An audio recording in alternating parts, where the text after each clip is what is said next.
Hey, everybody, welcome back. We are back on March 13th, 2025. Hmm. We've got a full moon lunar eclipse tonight. It's actually overnight, 2 a.m. on this side of the world. Jane, I believe, for our Australian buddy, she's going to have it tomorrow. Or, Yeah, it's at supposedly 7:29 p.m. okay, and we won't get the full. We'll just get the end of yes, it. yes, Yeah. yes. Um, So I'm not sure if any of you are feeling it, but I know people in my life are feeling it, and it's great when I get to see astrology in real life. However, that being said, we are all going to feel it to a certain degree. This Pisces Virgo axis, I feel like this is an axis that is really, the more I look at it, the more I think about it and contemplate it, it's really helping us to really let go of that overthinking, needing to know what's ahead, as in Virgo. You know, everyone has a gift, and Virgo's gift is really, it's organizing, it's details, it's really knowing all the nitty-gritty. And the Piscean is really about the bigger picture. And for all of us to really think about the bigger picture for ourselves and collectively, and what we want to integrate into that bigger picture, whether it be, in this case, compassion, faith, belief. Um, Surrender. oh, yeah. I mean, you could go ahead and detail things from the Virgo side to the point that you're in utter distraction. Somewhere along the way, you have to surrender your to-do list, you Yeah. know.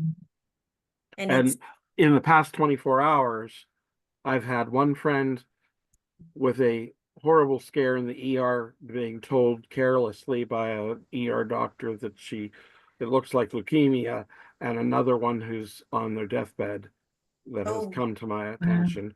So you have all this medical care versus spiritual, because so many Virgos are in the medical field. And then you have the Pisces spirituality that is just yeah. teeter-tottering, trying to find its balance. Yeah. Yeah. Can I ask a question about that, Claudia? Mhm. Yeah. That I'm knowing and myself as well, and I've been speaking to my two sisters and other people, and it's just been this really frustrating, edgy time the last couple of days. Mhm. Is that like I don't know, there must be some Well, sort of pressure and actually then getting to a point of, oh, I'll let it go. well, look, it's good. That's good. Well, If they're I've able been to get to talking that about the point. parade of planets stirring up the unconscious because of the heavy Pisces influence. So we've all been experiencing that at different rates. But that heavy Pisces stuff has had a lot of people with very strange effects in their dreams, Mhm. very undiscernible pressures that you can't put your finger on what's going on for you. So, yes, Mm. very common. Especially when you see confusion, look to Neptune. Neptune and Pisces. Always Yeah. Neptune and Pisces. Yeah. Unless it's the 12th house. Well, Yeah. which is also very Neptunian and Piscean. Right. Exactly, which is such a great segue. But I do want to go back to Jane. It depends on how it's affecting those particular people, but as a collective, it's a full moon, right? So Yes. full moons bring out the fullness of, yes, emotionality in people. And this one does have Uranus involved, which means it could be an element of unexpectedness. That doesn't have to be this tragic bad thing. It's just an unexpectedness. But there's also Saturn. So Saturn is involved with this too. Now we talked about this. We can take this a couple of different ways, committing and getting serious about something in your life, wherever it's hitting, or it can feel very isolating, depressive, cold. It depends on and how you or you do your charts, right? Because and how conscious, how aware you are of How how do you you're, deal with Virgo things in your life maybe different than your sister does? yes. Yeah. Yeah.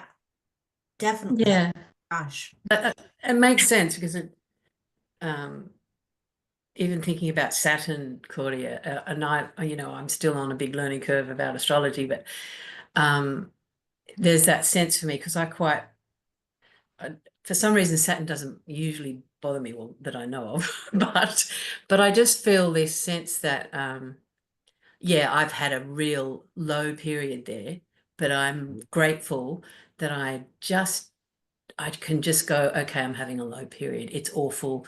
It's whatever it is, but I know it's going to pass. So I'm grateful that I can be Good in for that you. headspace. Yeah. Yes. It's doesn't make it easy, but you do know it's not going to Exactly. last.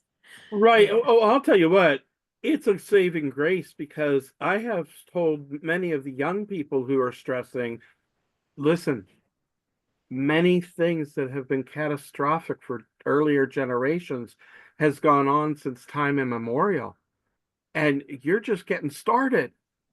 Relax, pop the corn, sit back, and watch. Yeah.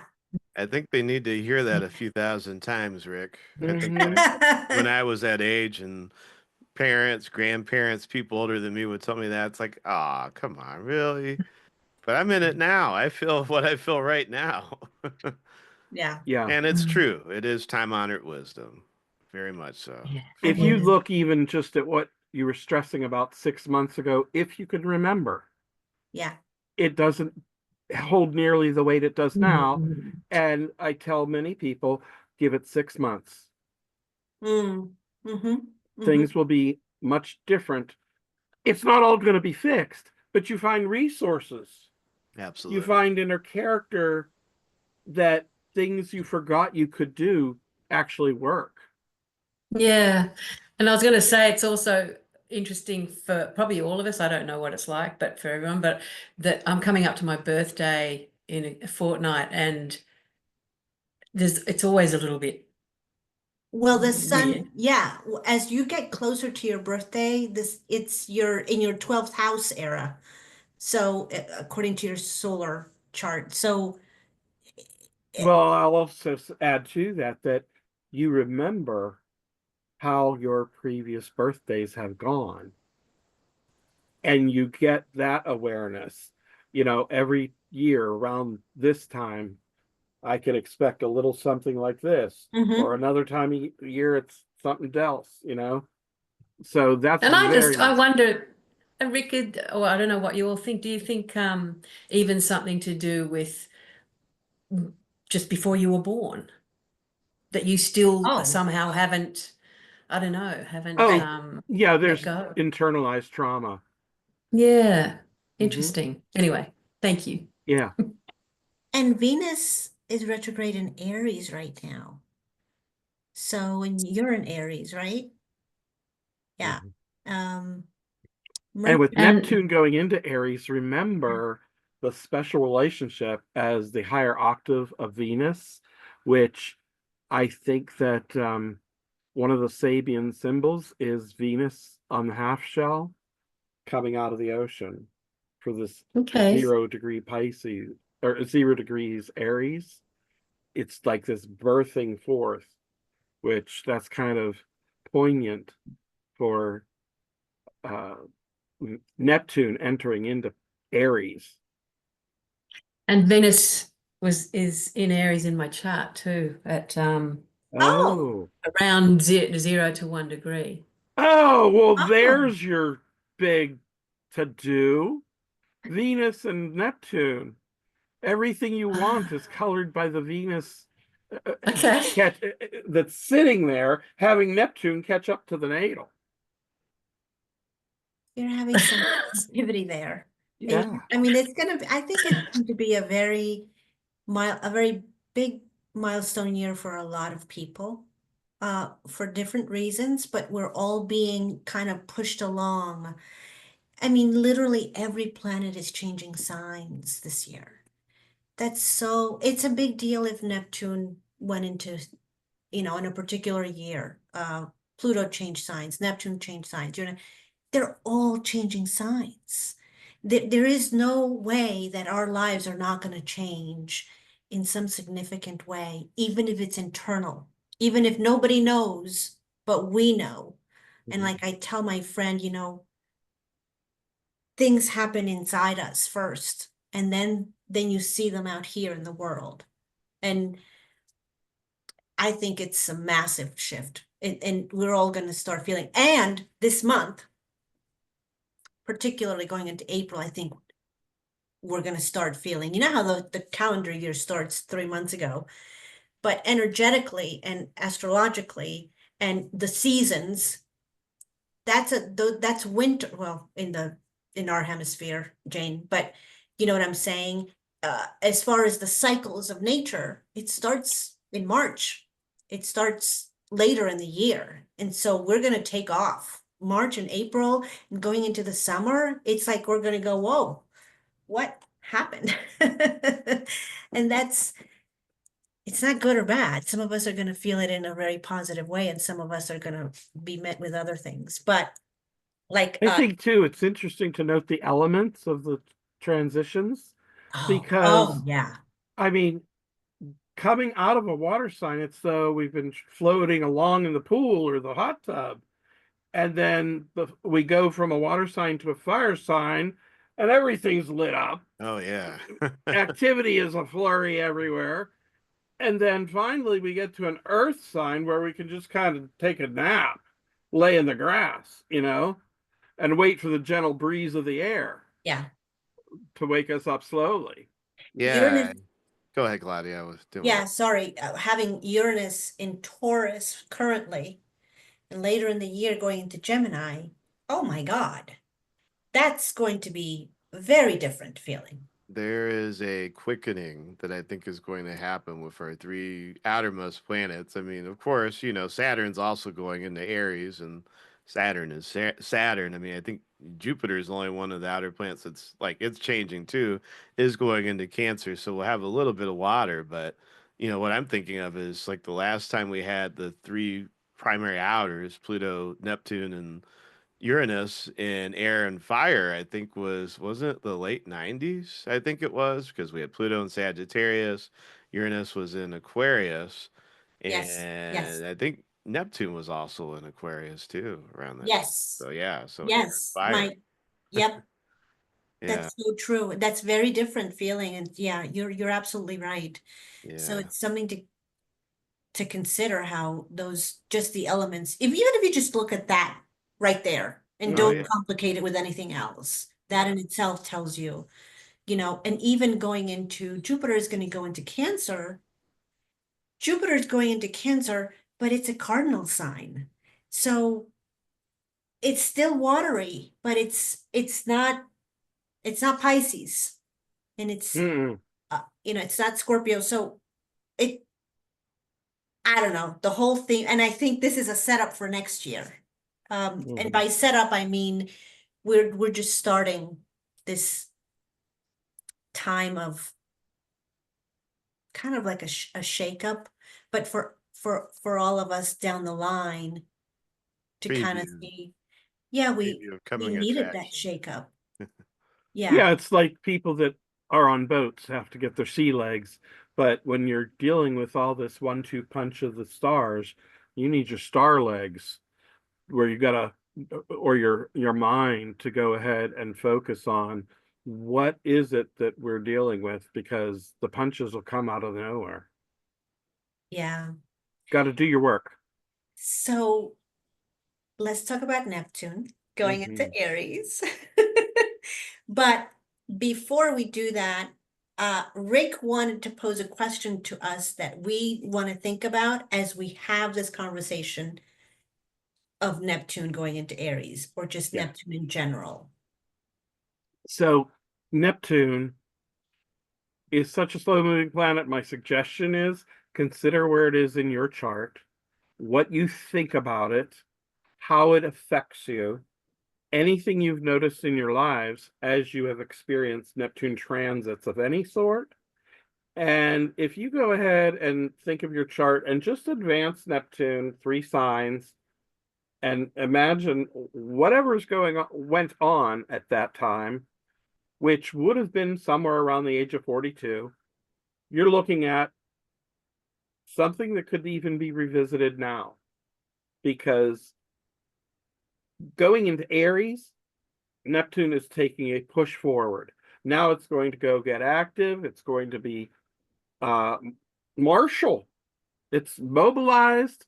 It's focused. It has intent. It's not playing games. It's taking names. That was so good. It was almost like you rehearsed it, Rick, but I know you didn't. You were rapping there. Yeah, so it's, you know, he actually, we spoke this afternoon and he poses to me, and then I started to think about this for myself, which I tend to, every time there's a transit like this, which is pretty much all the time, but when it starts, it forces me to start again to think about my own Neptune, my own transits, what was going on when, what happened, you know, when it was squaring my sun, what happened when it was opposite my own Neptune, what happened when it was, and always I find something. I always find something that is pretty, you know, I don't always remember, you know, like every detail, obviously, but things that I know that really kind of, now looking back, I go, wow, that was very Neptunian. I just had no idea. And I didn't. I was I was out to lunch in a way. And we'll talk about that because Neptune is one of my favorite planets to talk about. And it's one of my favorite planets to try to understand. But it is probably one of the things in my chart that it gives me a hard time. Yeah. So because it gives me a hard time, I I want to try to transcend that into and turn it into a different type of energy for myself as I get older and I get a little bit wiser. I think it is, Claudia, you're already very wise. Yeah, Neptune is, to all that you said, Neptune is like the most challenging planet in my experience. Like, I mean, I find it even more challenging than Saturn, actually. Saturn, I feel like, oh, okay. Well, yeah, I mean, but Saturn is clear. Saturn lets you know, like, I mean, there's like zero surprises with Saturn. When Saturn shows up and you haven't been in integrity with yourself in some area, shape, or form of your life, though, you know it. Like, I mean, if you have any amount of awareness, and even not, it's clear. But Neptune is like this amorphous concept, and it blurs that line between reality, such that, like you said, Claudia, like you can be in this, not even really know, and you just like Yeah. are in it for a while. It's like you're in a dream. Rick, you and I even had that conversation. We talked about it. Right. And then, like, after the fact, it's like, wait, what was I doing? It's like Yes. being drunk, you know? Mhm. And in a Yes. sense, it is. I mean, and It alcohol is ruled absolutely by is. It's Neptune. a Neptune state of mind, Absolutely. Yeah. I altered remember consciousness. Rick saying at one point that when somebody was going through a Neptune transit, particularly like, you know, hitting like their son or their first or in their first house or stuff like that, he knew that he wasn't really going to get anywhere with them. And he knew that they just needed to go through it. And it was like trying to catch air. It just doesn't work. It doesn't work. Now, I think the trick is, so if you know you're going through this is just my own personal thing. If you know you're going through a transit and Neptune's involved, what is the best way to deal with it? Even though you know that you're kind of drunk or you can be drunk. Because, you know, nobody's like a superhero or anything, but we can deal with it the best we can. And even when you know, you still, it's like if you, I mean, literally like having a drink, I know this is going to make me feel bad tomorrow or something, but some people still go through with it.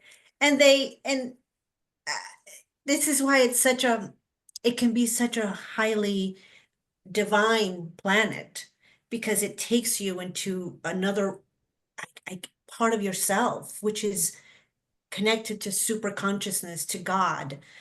Uh, if you do that with it, or you could do the other thing. And that's if you're aware enough, you know? I was having a conversation with my son today, my child, who has Neptune in the first house. And he said, I had this really strange exchange with these two guys that are trying to, it felt really weird. And I didn't understand what they were talking about, but I think they were trying to offer me a job, but I don't know what the job was. And he goes, I think it's a scam. I said, yeah, yes, because it was so vague and there was no detail about he didn't know what the job was. And my son is pretty smart. Like doesn't take a genius either. But, I said, Liam, you know, you know this about yourself. I know this about myself. I could be one of those people that gets pulled into a cult. I know it. I know this about me because I know it. I have to be careful who I have in my world, you know? Uh, that's Neptune, but there's also many other sides. Let me share my screen, and I don't really have too many slides, but there's just a few that I want to share. And oh dear, I need to share my screen first. Okay. Actually, I could just leave it this way. Are you looking at the Neptune slides? Yes. Yes. Okay. So this is starting at the end of the month, a few days after Jane's birthday. She's going to have Neptune in Aries in her solar chart. Wait, no, she's not. I'm sorry. Take that back. It's going to be in the late Pisces degrees for you. So it's going to dip into, until October, it's going to dip into Aries from Pisces. And then it's going to go full, for 13 years. That's the main transit. And then it's going to dip back out and in, until 2040. And then after that, it'll go into Taurus. So we haven't had this in many years. In fact, let me go to this slide first, and let me make this bigger. Is that better? Does that look bigger? Mm-hmm. Okay, Little here. that was the last time yes. Did somebody want to say something? No, okay. 1861 to 1875, that's the last time we experienced this transit. And we've never experienced this transit with Saturn conjunct it, which will be the case later this year, but fully into next year. That's going to be a big deal. I happened to look at my chart for a Neptune transit because I knew I was going to be having this conversation with you all. And Neptune and Saturn were conjunct in 1989. It was actually March 13th, 1989, today, but in 1989. I felt it really strongly because it opposed a couple of my planets, but it was in Capricorn. That's different. So you have to really consider that. That's different than Aries. Aries is, you think about Aries, you think about fighting spirit, warrior-like, Mars, it's like when you think of Pisces, think of Neptune, because every zodiac sign has a ruling planet. So at this point, the last time was during the Civil War. And that was a big deal for the US. But these are a few of the themes where, I personally do not think of Neptune as a fighting planet. But here we are, you put it with a fighting sort of sign, that's the color it's going to get. And it takes on a different energy as opposed to where we're coming out of, which is Neptune in Pisces. So spiritual idealism and disillusionment. Movements promise unity or equality, but often fell short. That's so perfect, isn't it? A little bit of what we were talking about, which is one of the words that I remember Rick saying when he would talk about Neptune at times, he'd say disillusion, like this feeling of disillusion. And this could be when it comes to, your health, your marriage, your whatever it is. But it sets in this feeling of dissatisfaction, disillusion. It's also known that Neptune functions as a dissolver. Yes. It erodes at our boundaries. So it's Mhm. like a universal solvent. And Aries is this ideal of identity, selfhood. At the time of that Civil War, there was a lot of focus on everybody being oversensitized that their ideals were being attacked. It was worth going to war over. Right. Oh my. Could that be coming again that people are a little Uh-huh. oversensitive? Right, right. Tell me what you told me this afternoon that I was like flabbergasted by. Give me a lead in. People enjoying the war. Oh, yes. Thank you. Apparently, a Canadian astrologer was discussing some details about this, and one of the American viewers happened to bring the attention to the idea that at the time it was historically recognized that there were people spreading out blankets at a distance, having picnics to watch the battles. It was theater, Mhm, glamour. mhm. The first battle of Bull Run, or the first battle of Manassas, Yeah. 1861. So there is this glamorized image of Neptune. Yeah, big What time. else goes along with glamour? Deception. Um, Right. I would Smoke and mirrors. Yeah. Venus exalted in Pisces and connected with Neptune gives you this artistic flair, and certainly makeup would be connected with that Venus Neptune thing too. So it's all about the illusion I Yeah. would, in until the substance shows up. and I would add to that, Rick and Claudia, Aries rules the face in particular, Hmm. head and face. Right. So there probably will be an emphasis on makeup. I don't know if maybe a new style of makeup, new adornment of the face, or perhaps taking away from all the adornments is, perhaps an emphasis on that authenticity, that realness of being in, of Neptune being in Aries, stripping away the illusion, perhaps.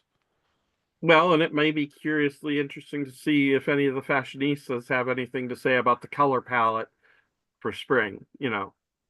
Is it changing to something that is a blend between the fiery Aries and the watery Neptune? We're going to Mm-hmm. see the blues and aquas. Mm-hmm.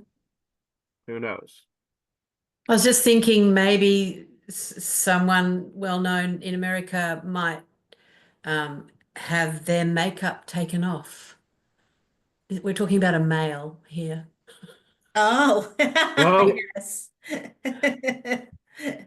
Yeah. Yeah, yeah, yeah.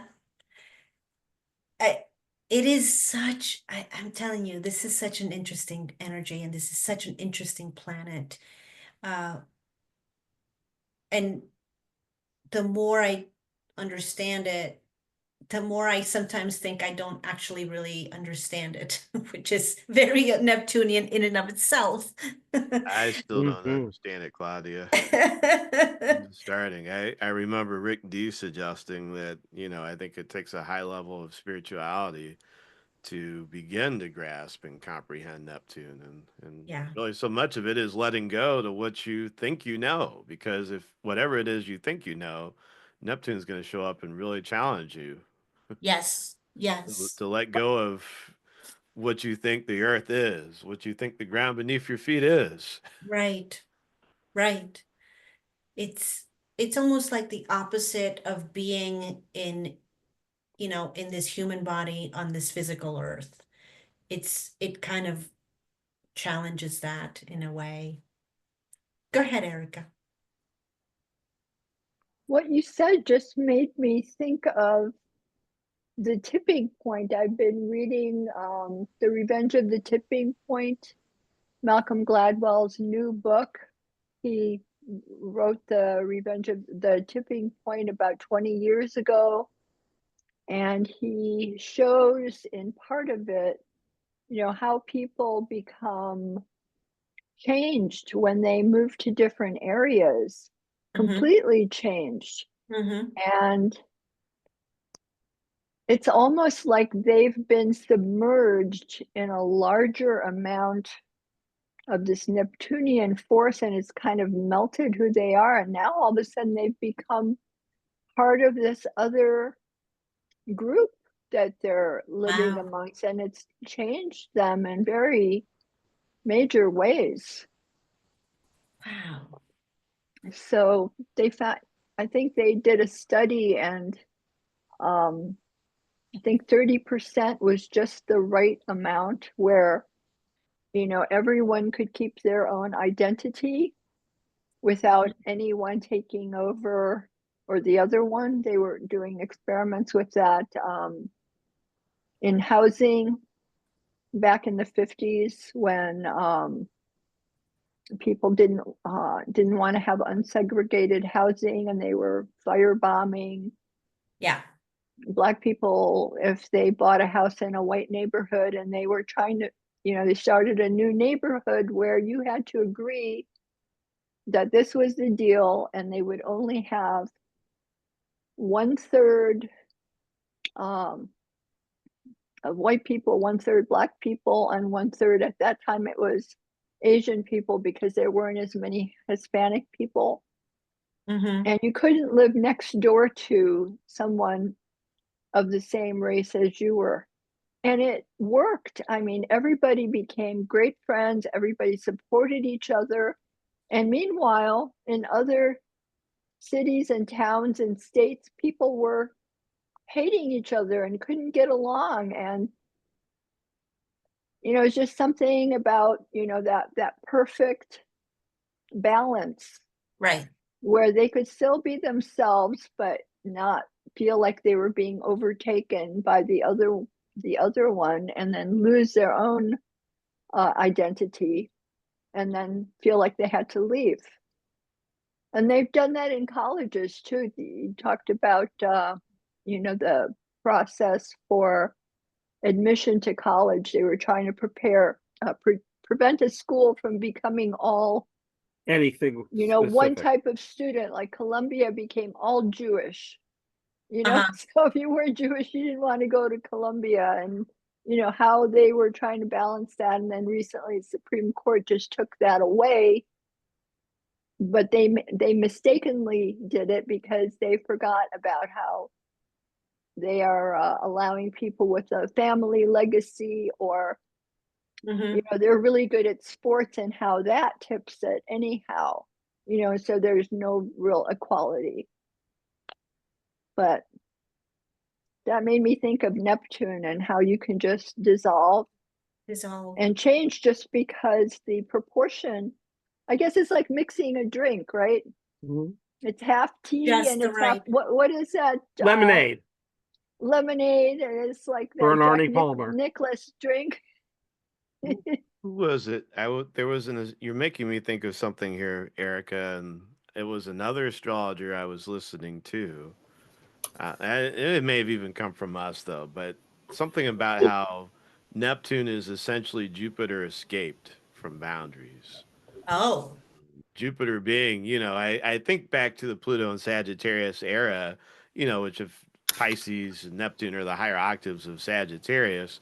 There was a lot of like racial, like I saw a lot of boundaries come down as far as like racial interactions, engagement, relationships, that sort of thing. And I think that was kind of something that went on. And I think we do have those periods which you mentioned where there is that very, whether it's conscious or unconscious, there is sort of a movement towards integrating and like realizing that there is a benefit to us working together and coming together. So I Yeah, wonder how that might manifest with, during the Neptune and Aries period.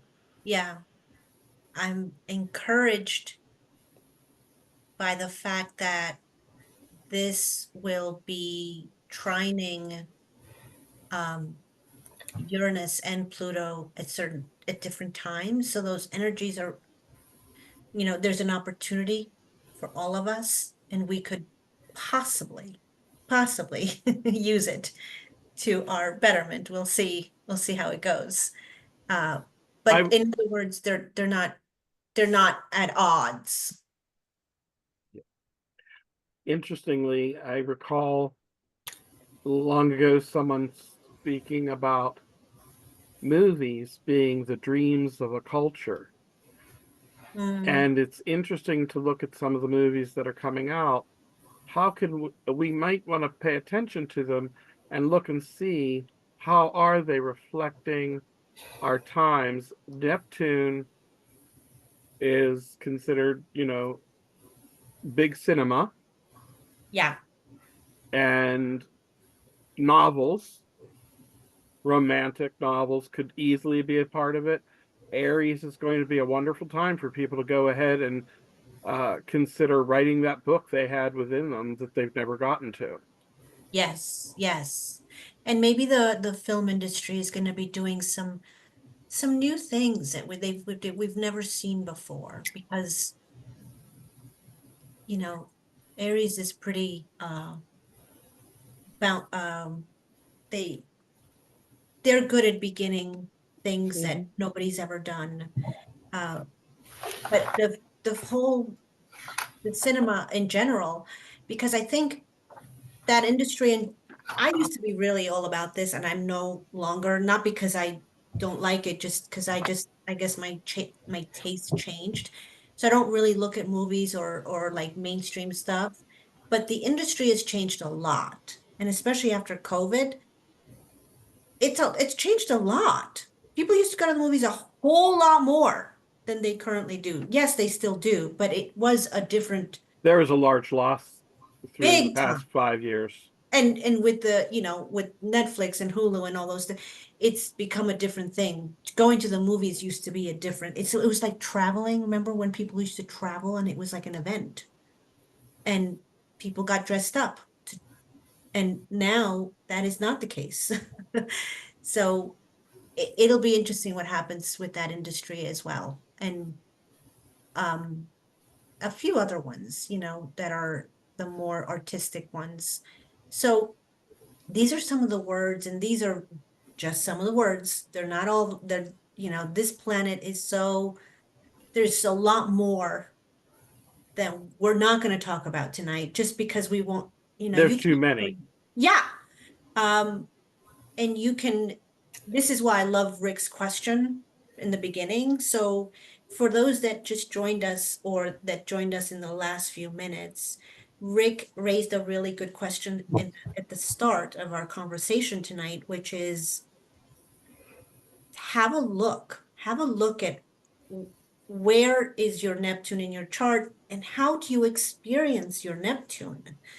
Um, you can go as far as looking at the transits when it was opposing your own Neptune, when your sun was opposing the transiting Neptune, that kind of thing. But really, even if you just start with Neptune in your chart, period. Where is it? What sign is it? Is it making any aspects to anything else? That's going to give you is it on an angle? Is it in the first, fourth, seventh, or 10th house cusp? Big deal.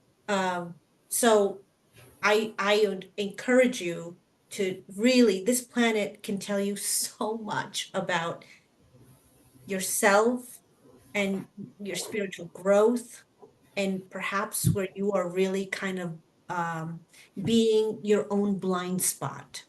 Because this is probably another set of words that I like is blind spot. I have a really hard time with this planet, and I also love this planet and what it does with me and for me in my chart. And maybe that's why I'm really into it, because I experienced both intensely. I think somebody was going to say something. No? Okay. So a lot of us know that it is a planet that really is it is the spiritual planet. It is the God, the God presence, the God consciousness. It is, people that don't really talk about astrology the way we do, they think Venus is love. Real love is Neptune. Real love, boundless, unconditional, divine is Neptunian. Um, so going along with everything we just said, it can also be a complete facade. It's like the Wizard of Oz. What exactly is behind that curtain? And who do I think is behind that curtain versus who actually is behind that curtain? Um, it is amazing when you're under a transit, or if you have this I have this in my seventh house. And I have been overwhelmed with confusion about partners in my past. I mean, overwhelmed to a degree that just, it's all consuming. And I didn't even know astrology at that. I didn't know what was going on. Um, Deception. So that means, that doesn't mean someone's lying to you. That means somebody could be lying to you, but it's really you lying to yourself. That's what I was gonna say, Claudia. I think Neptune is often where we're lying to ourselves. Totally. Well, and also deceptive people sometimes do not fully consciously recognize they are lying to themselves. Mm-hmm. If they're lying to themselves, you can't get the truth out of them. Yes. Right. If you're lying, you can't give what you don't have. So if you're lying to yourself, it's very likely that you're lying to me. It doesn't mean that you're a bad guy or a bad it just means that You're confused. yeah, yeah, definitely. Um, that's probably one of the things that I think when I look at somebody's transits, I look at how they're talking to me and how they're responding with certain things in their life. And I like to ask them key questions, because sometimes they're like this. So divine inspiration. This is why artists and musicians and dancers and the cinema it just comes through them. It just comes through them. I remember I was going through a Neptune transit in 2006 or 7, 8, around there. And I was like heavily into photography. And that's what got me into it. I mean, I'm into it now, but I wouldn't call myself a photographer at all. But it opened that window for me in a big way. And for a couple of years, I mean, I was obsessed with taking pictures and photography in general. Uh, and obviously I look back on it and I go, wow, how fitting is that? And Neptune is the planet that it rules the 12th house. So what the 12th house is where you find your dreams, your night dreams. It could also be your daydreams, but where you're in an altered state and like in a dream, whether you're daydreaming or night dreaming. And these are really, I pay attention to my dreams a lot, because I find that they are often, I love dream work, but I find that it's your subconscious is talking to you. It's trying to tell you, it's trying to communicate with you. It's trying to open the window for you so you can look at something about yourself that you haven't noticed. And it's just using a different language, and we don't know that language as well. At least, I mean, some of us do. I don't. I try, but if you're going through a Neptune transit and you're having dreams that are different, I would pay attention to them. Big time. They're very telling. Oh my gosh, they're very telling. I had yeah, I had a dream the other day, and it was spot on. And actually, this brings me to Neptune as well. And I was diving deep into water. Um, that's another Neptunian thing. You know, we may see water events with, unfortunately, what I think is, Globally. oh, totally. Yeah. And you know, we're seeing, we saw them with Neptune and Pisces. I think we could also see them That with, was the tsunami, the big tsunami came under that. yeah. Um, but this might be a different type of event because it's Aries. I wonder about that, Claudia and Rick, and I say that thinking that you both remember, and this for everybody here, do you remember when Uranus went from it was in Pisces and it went into Aries back in was it 2011 when Fukushima happened? Mm-hmm. So the day before Fukushima happened, we had the big tsunami that hit that actually caused it. So here was the water, the disastrous water Uh-huh. that became Right. fire, which of course is the nuclear Wow. plant itself. And Yeah. so I'm not saying Neptune's I want also that. poison and Right. Well, toxin. yeah, yeah. So there's Neptune the being that contaminated water of Fukushima. Right, right. Yeah. So, what could be with Neptune then? Could we see some kind of watery event that spurs some sort of fire or Yeah. chemical? I mean, since this is Neptune, could it be chemicals that Exactly. literally catch on fire, flood, or something like that? I'm not wishing Mhm. this, not putting it out there, but also like these are the things that we should watch It for. may happen. I Well, think in the very beginning, I had mentioned this earlier to Claudia, that I wonder if we will see the aggression of Mars characterize how the global stage deals with oil and gas, Mm.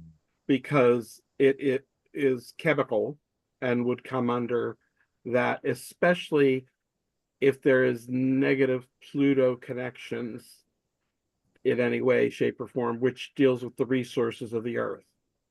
So you might even look at it like, how's it, how does Pluto sit in the US chart with everything going on? And how does another nation have it sitting in their chart right, where they're going to have a different perspective on what's going on? right, right, right. Yeah. It's very possible.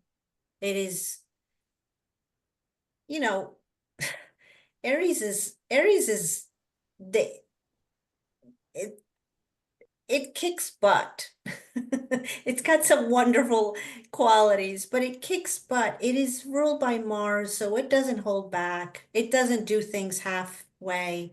So if you're going to have an incident, it's going to be, unfortunately, and with the state of the world, it is not out of possibility. But yeah, I didn't mean to bring in the fact that water is definitely always, you know, water and Neptune, they go together.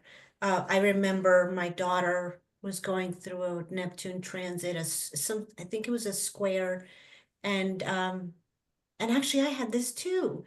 I had major problems with, well, I had a flood in my house, and then she had water problems where she had no water, and then she had really dirty water. It was all water stuff for a couple of years. It was really hard on her. It was really, really hard. Um, and I noticed, you know, the the approach was like very she's got a moon in Virgo. She's like, you know, this has to be like this, like this, like this, and it's gotta be just so. And she finally, after 2 years, she just threw her hands up, and she, you know, and then it started to get better. You know, you have to let it, you have to surrender. As easy, and those words come out all the time when you have a Neptunian conversation, but it's so true. And even though sometimes I myself know what's going on in my chart, I still am like gripping. And I know that's the opposite of what I'm supposed to be doing. But that's the way energy works, you know? It doesn't, it's otherwise everybody would do what they're supposed to do, and nobody would ever You know, we didn't come here to be perfect. That would be very boring. Yes, it would be really boring. What would Kind of we wasted trip. Yes. Basically. So yeah, disillusion, and we talked about that, a sense of malaise, disappointment, dissatisfaction. And sometimes I have to say, you know, that's not necessarily a bad thing because sometimes that moves you into action. Depending on the action, and if Neptune is involved and other things going on in your chart, that can be that could be something that you need. You know, you have to come to a point where you are dissatisfied with something. It is actually a really good time Yeah. to let go of a bad habit, to let go of a something you've struggled with. It can Addiction is very common with Neptune. Mm. it is another word Yeah. synonymous with Neptune. Erica has her hand up for a time here. Let's hear her thoughts.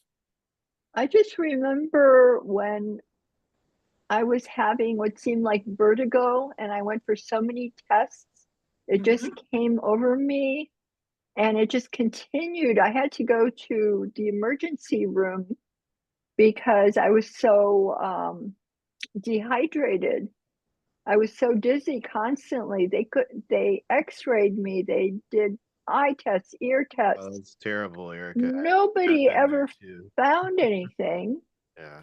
And I was telling Rick about it, and he said it's Neptune.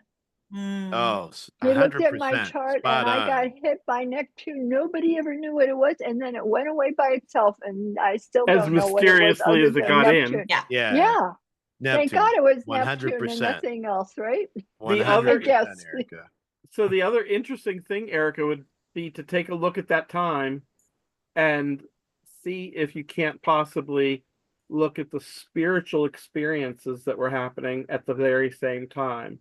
Where I did you did record spiritually it. happen to feel off balance I was just about, personally? I was in school and I was heading to a new career and, Trying had to find just, your feet. yeah, and had just been leaving, being an activist and not getting paid, and then suddenly realizing, that we both had to get a job again. We went to visit relatives thinking it might be the last time, bucket list in case we could never do it again. And here I am getting all prepared and doing what I have to do so that I can prepare for this. And then I get these dizzy spells out of nowhere. I thought it was food poisoning or something, but it was Neptune. yeah, I don't know what Neptune was trying to tell me. I guess it was telling me, maybe you better cool your jets. I don't yeah, know. Don't, don't expect too much. Just slow down and take it step by step. I right, think that's right. really I'll a have to requirement. re-examine that. Yeah, I think that's pretty much a requirement with Neptune, Erica. I mean, if you try to charge forward, I mean, you're charging into a fog. There's many, many obstacles, many challenges about running into a fog. So, like, by But you have no definition, choice. You yeah, have no choice when you take something on and all of a sudden, this whole big schedule. You've got to run here, run there, all yeah. these pressures. And it's like, am I going to be able to do this at my age, Well, I And think I did it. And that's the other side of Neptune, which I think it is in a sense a test of faith. I mean, sometimes we want to slow down, and I think on one hand there is that impulse that comes along with it to slow down. On Right, the other hand, there's that challenge too. Like, well, hey, I mean, sometimes we still have to live our lives. Sometimes we still have to work and take care of ourselves, and that can be unnerving when you're dealing with something like vertigo. Which I've also gone through too, and like, yeah, I get how unnerving that was for you. yeah, It's devastating. But and maybe that's like I wondered in those moments, like, what is I knew it was Neptune right. when I couldn't move and like when everything's shaking around me and I can't keep any food down. But like, Ooh, what's the lesson here? What's the spiritual lesson that I'm supposed to get out of this? yeah, Yeah. maybe just because you're a Taurus doesn't mean that you're invincible. Maybe that's a lesson. Like Well, I did. you still need to chill out a little bit more, and maybe Yeah, you didn't I don't feel know if that you way. have I know much I didn't water either. in your chart. Do you have water in your chart? I do. I'm a Cancer rising. But Oh, yeah, okay. I didn't feel invincible in those moments, and I know you didn't Well, either. yeah, I know, but sometimes you need to like hit the wall to be stopped and to be shaken up. Yeah. Um, Yeah. the other day on the 1st, I was crossing the street and I caught my toe and I went face down, bouncing off the pavement on my face, Wow. Oh no. tore some stuff, hurt some stuff, but I Oh, didn't break Erica. anything. Oh, good. Well, good. And I've gone through x-rays and all this kind of stuff, and I'm really, feeling it for people who can't use their hand permanently or who are disabled permanently. And here I was all excited, we were protesting. I was going to go get my other sign, and I haven't been able to do it for a couple of weeks. Now I have to travel.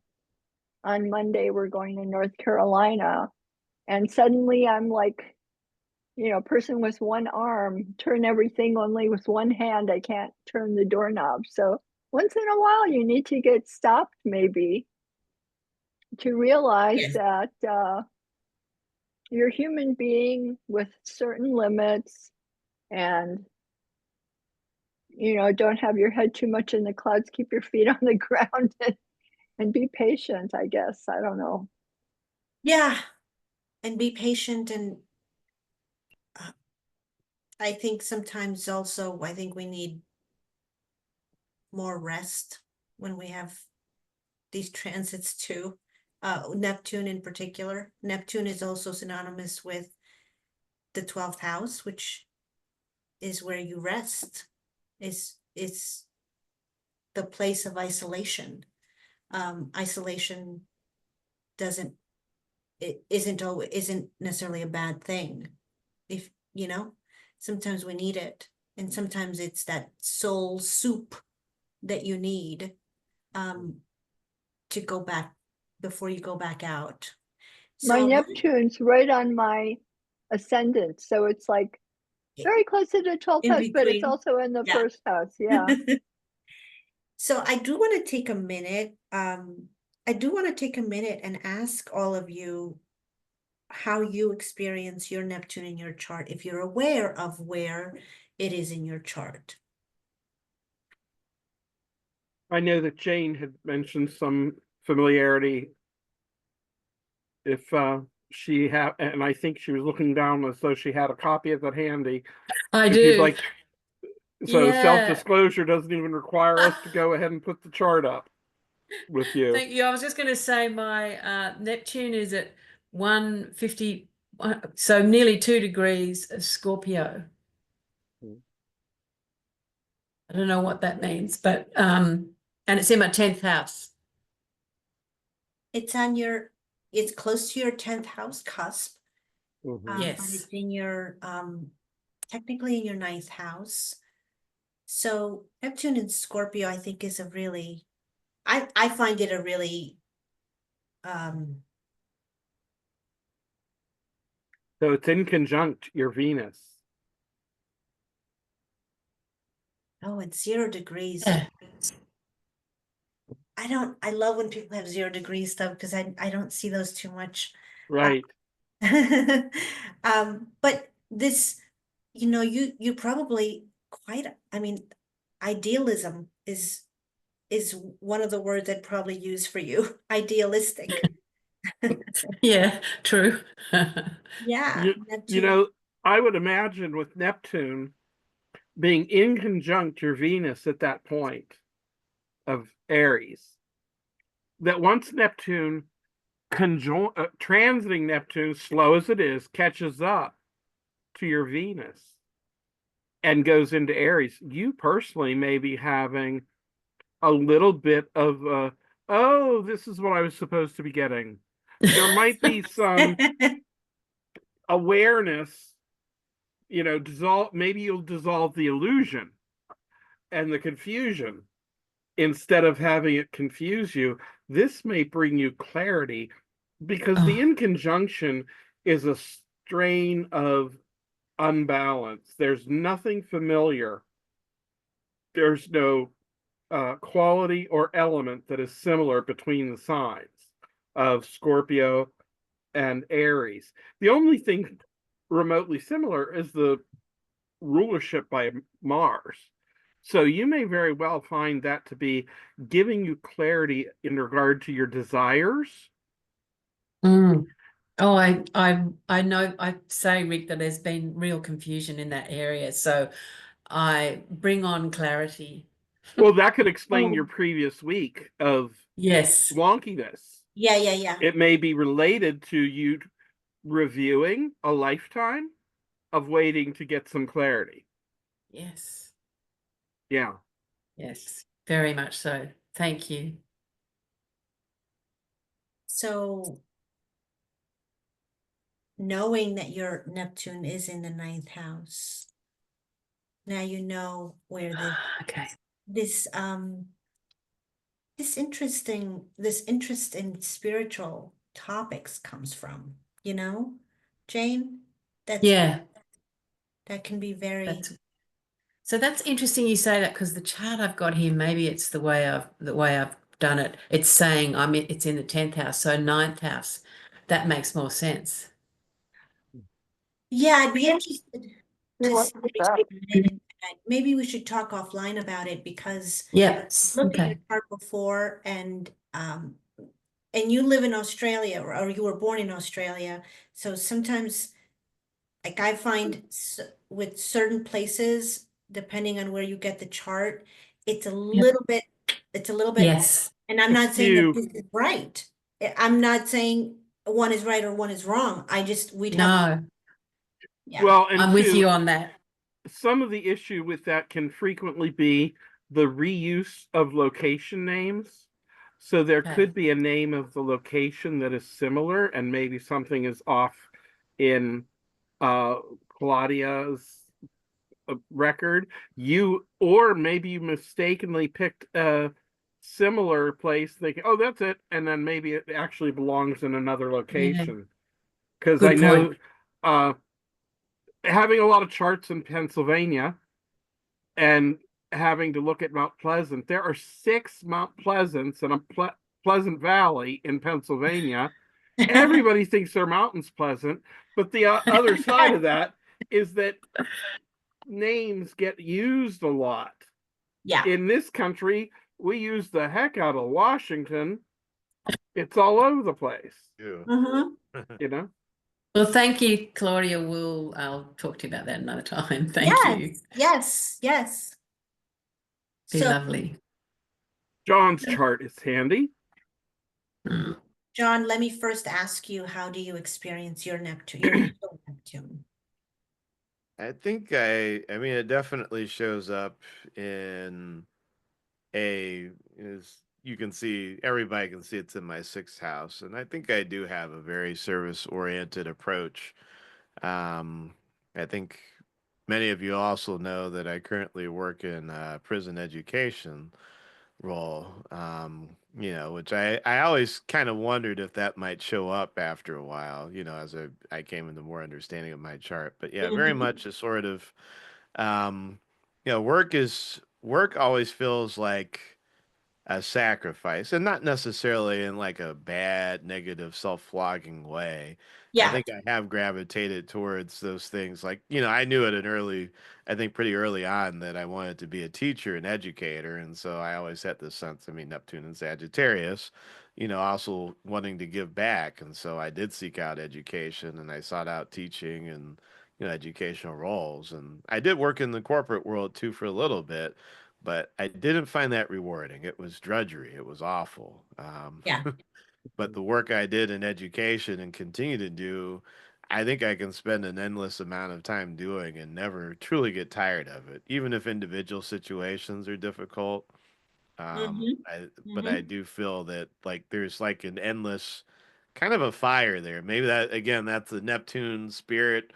I think mixed energy mixed in with the fire of Sag, where I do feel like I can go indefinitely. Like there's always like there's an Yeah. endless amount of ability to do what I do in that role, but it has to be service oriented. It has to be giving back, especially towards others that, maybe can't afford education, maybe Yeah. don't have a high quality of education. So yeah, so that comes through in my experience. That's wonderful. And I see that it trines Eris And my um, Mercury.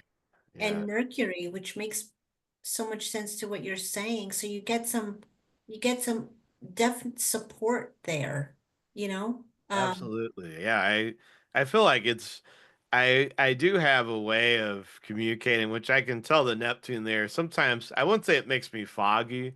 I think it makes me a little bit slower sometimes in my delivery, but maybe there's an emotional, empathetic piece that also comes through Mm-hmm. in that too. Whereas I Yeah. feel like without the Neptune, I probably would be.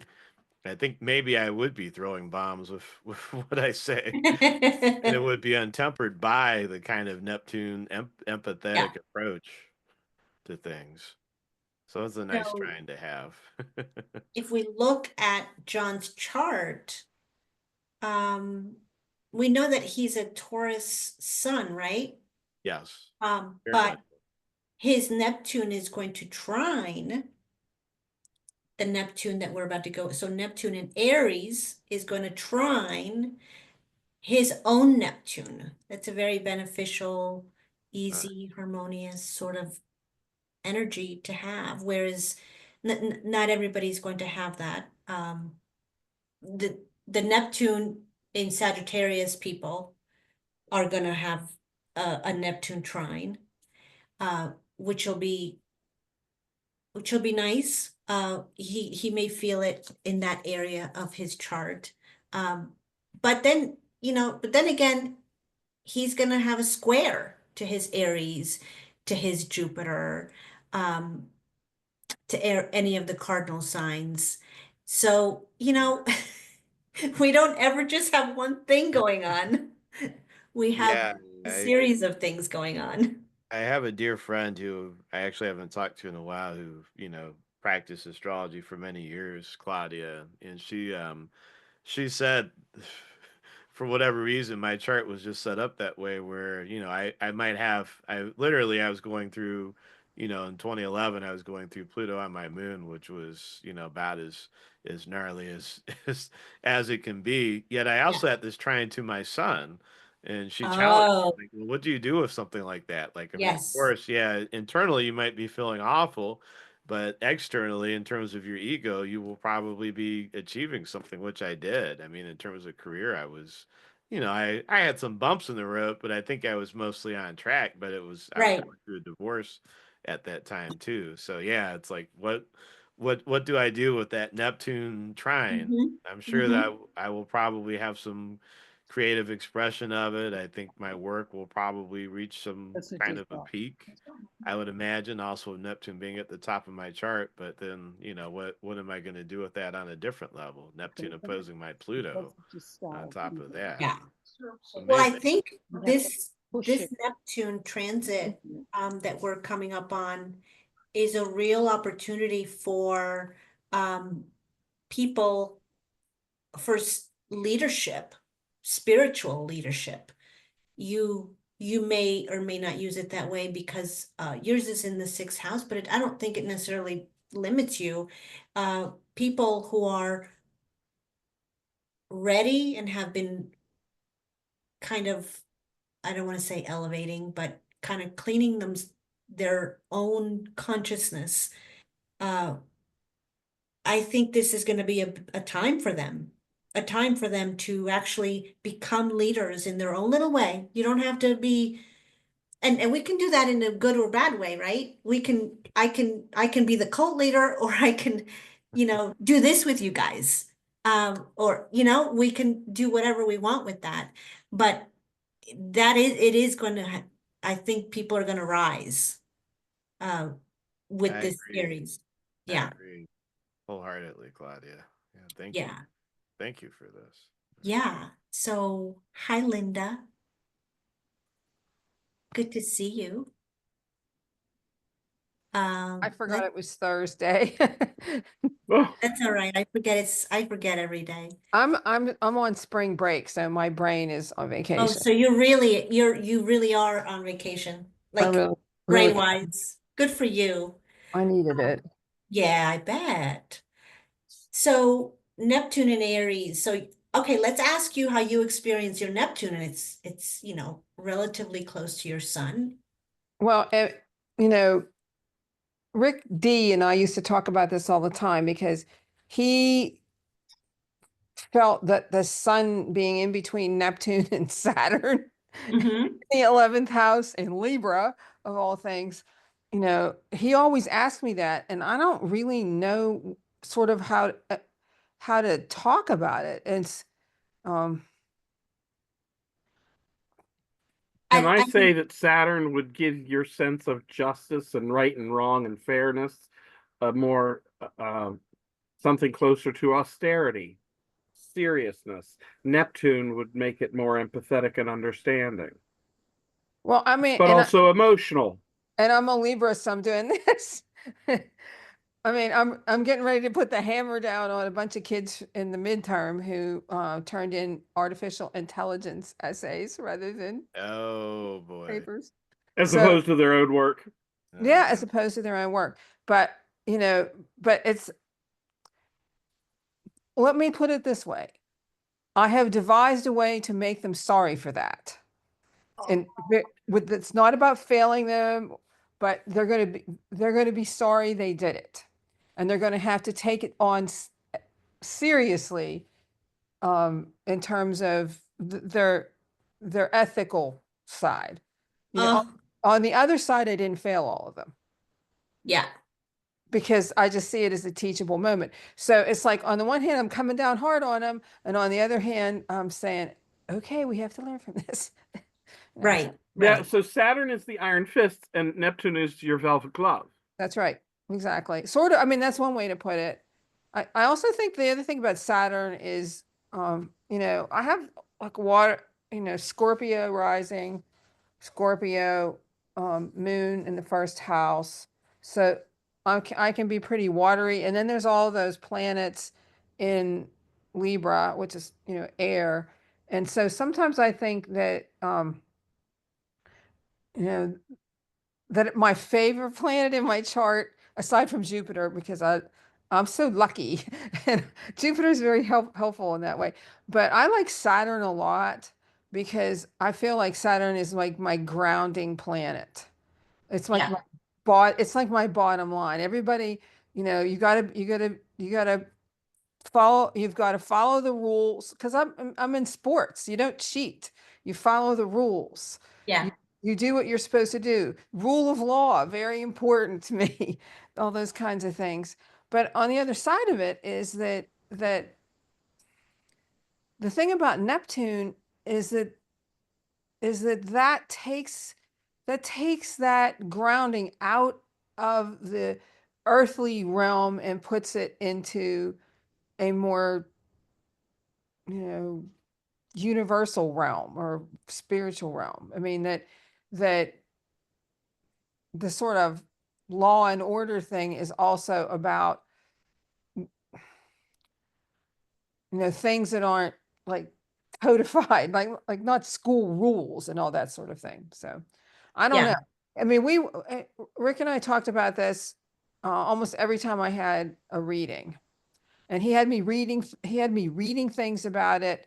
I don't think that he fully understood what it meant to have those planets so close, and then to have Jupiter swinging them around, which is extremely fun too, And I can't wait. I really can't wait until Neptune hits that Jupiter.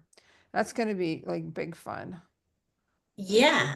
I don't Sounds. even know what to say about that. So, you know, I don't know what it's going to be either, but it looks, whatever it is, I feel good about it. it should be, it'll I, be interesting. I do I, too. yeah, I I do don't think you have too. anything to worry about there, Linda. I think it's going to be a beautiful opportunity for you. Mm. Well, May Well, very well be enhanced creativity. oh, we could use that. Yeah, Neptune and Jupiter are more alike than not. They play well together in the Very much stars. so. I mean, but it's like everything's going to be so big, it's going to be like big. It's going to be Neptune's going to get bigger and Jupiter's going to get waterier and oh God, so I Yeah, don't know. but I still, I mean, it's still, hey, it's still rather, you're on the rather positive side of the transit, you Well, know? I think Neptune I don't know if it's okay in the 11th house, but it seems like a really good place for it because of social groups Yes. and social movements and Yep. networking and that kind of, you know, For that's Yeah, sure. it's very totally. helpful for teaching, I think. It's made me a better teacher to have that there. Yeah, there's a strong spiritual component with Neptune in the 11th house and groups. And So, I mean, look, you're with a spiritual group here. yeah, When I guess remember it's Thursday Yeah. guess where Neptune is for me right now? in the 11th house. Exactly. And Cool. look at what's happened. I mean, I couldn't plan this. I didn't, I mean, it's just, it's amazing to me. It's just absolutely amazing. Oh wait, did I just, oh, I thought I ended the meeting. Oh no. Oh, I've done You're that. fine. Talk about panic. Um, it is just amazing to me. And I love watching it in real life. I think you're in good shape, Linda. Yeah. Let's look at Erica and let's see what's going on with her Neptune. Erica, while I pull that up, why don't you tell us how you experience your natal Neptune? Because I think you know where it is. I don't even have to look at your chart to know that you know. Yeah, it's in my first house, right on my rising sign, right opposite my Venus Oh, and my Mars. More my Mars than my Venus, I yeah. guess. Yeah. In between, right in between, Yeah. Yeah. opposite my Aries, actually. So let me ask you this. Do you feel that Neptune opposite your Mars? Do you feel that? Yeah, You do? Because I always find that combination really, really polarizing and interesting. And I almost never know what to do with it. I mean, I it think is polarizing. yeah, I'm always playing the devil's advocate and getting in trouble for it. And they're like, Mhm. I thought you were on my side. I'm saying, no, it's not that. I'm just showing you the other side. And people yeah, don't want to see that. They think that I'm against them. And yeah, I'm just, I'm just thinking, different thoughts and, brainstorming. And I get in so much trouble for brainstorming. Believe me, yeah, people take me too seriously. yeah. I also, yeah, had it, Neptune right there near the ascendant. That's a big deal. Very, very personalized for you. Uh, I really pick up on other people's traits. I mean, if I was somewhere for a week, I'd probably start picking up the accent and things like that. It's mhm. like Yeah, no, I believe I it. w- I was somewhere for like, what was it? 5 weeks. Oh yeah, this is when I was in Poland for 5 weeks. I started dreaming in Polish. And when No I came way. back to the United States, I was having a hard time speaking English again because I No was way. Oh my thinking in Polish gosh. because I got so absorbed in it. I think the Neptune allows me to do that. And that's the thing about Neptune as well. I forgot to mention. I mean, we could talk about this forever. Um, it's very porous. So Yeah, it is. it is, it is, it absorbs. For example, my daughter does not have Neptune on the ascendant like you do, but she's a Pisces rising. And she absorbs so much physically. She's super sensitive physically. I mean, she'll be downstairs and smell something in my room upstairs. We call her like a hound dog, like she should work for somebody and like or a perfume house or something. She can tell you. Anyway, what I'm trying to say is that it's very porous, and that can be, good or bad, but it's absorbent and it takes in whatever it is, whether it's sensory or like you just said, you know, for you to dream in Polish, that's wild. After 5 weeks of Yes. listening to it nonstop. Yeah. Yeah. But you also have to be careful of that porousness because everything affects you stronger. All Exactly. drugs and drink and everything just, I need like half the amount Yes. because Well, I'm too sensitive to it. Neptune is not only going to tell you about a weak boundary, it would also deal with the chemistry that is related to aroma. Because with aroma, we are actually sensing subtle chemicals that are airborne with the scent. So that's Yeah. why scent and aroma would be such a powerful thing for somebody with that type of a Neptune. Right. Yeah. I Right. have asthma, needless to say. Yeah. So you probably have quite a few triggers. For my asthma? Yeah. Yeah. I But imagine I've humidity is learned how to really deal with it. problematic. Yeah. I wear hats a lot, keep my head Mhm. warm. I use the nasal irrigator a lot. I drink a lot of water. You know, I've learned over time. Tell the doctor, you know, give me a lower dosage of that. Not such strong antibiotics, you know, all this Mhm. sort of thing. Yeah, that's what I've learned with my daughter as well. I do want to put this up on my, let me put this up here for just a second. I can share this document with you all. So if you look at the screen, this is a big document that's gonna take you through some Neptune transits, but you can see, you know, like, okay, Jane, she's got 0 or 1 degree of Aries. It's gonna sextile Pluto and Uranus, but what I'm Oh, trying to that's say is great. the years will, like, mine is at 7 degrees, so I know, you know, 2028 it's gonna activate. That doesn't mean I'm not gonna feel it before or after, but I can put this in our Astrology Unplugged Facebook group because there's all kinds of other you know, interpretations that I think might help. Delightful gems. Yes, delightful gems. Uh, but thank you, Erica. So we see that Neptune is going to go through her descendant, through her 7th house cusp. It's currently, I'm sorry, it's going to start off here. I mean, it will travel because it's going to take 14 years, but it's going to be in her 6th house. So probably another time where she's going to probably feel it, she's going to feel it, that sensitivity possibly, Oh, yeah. because it's the house of health.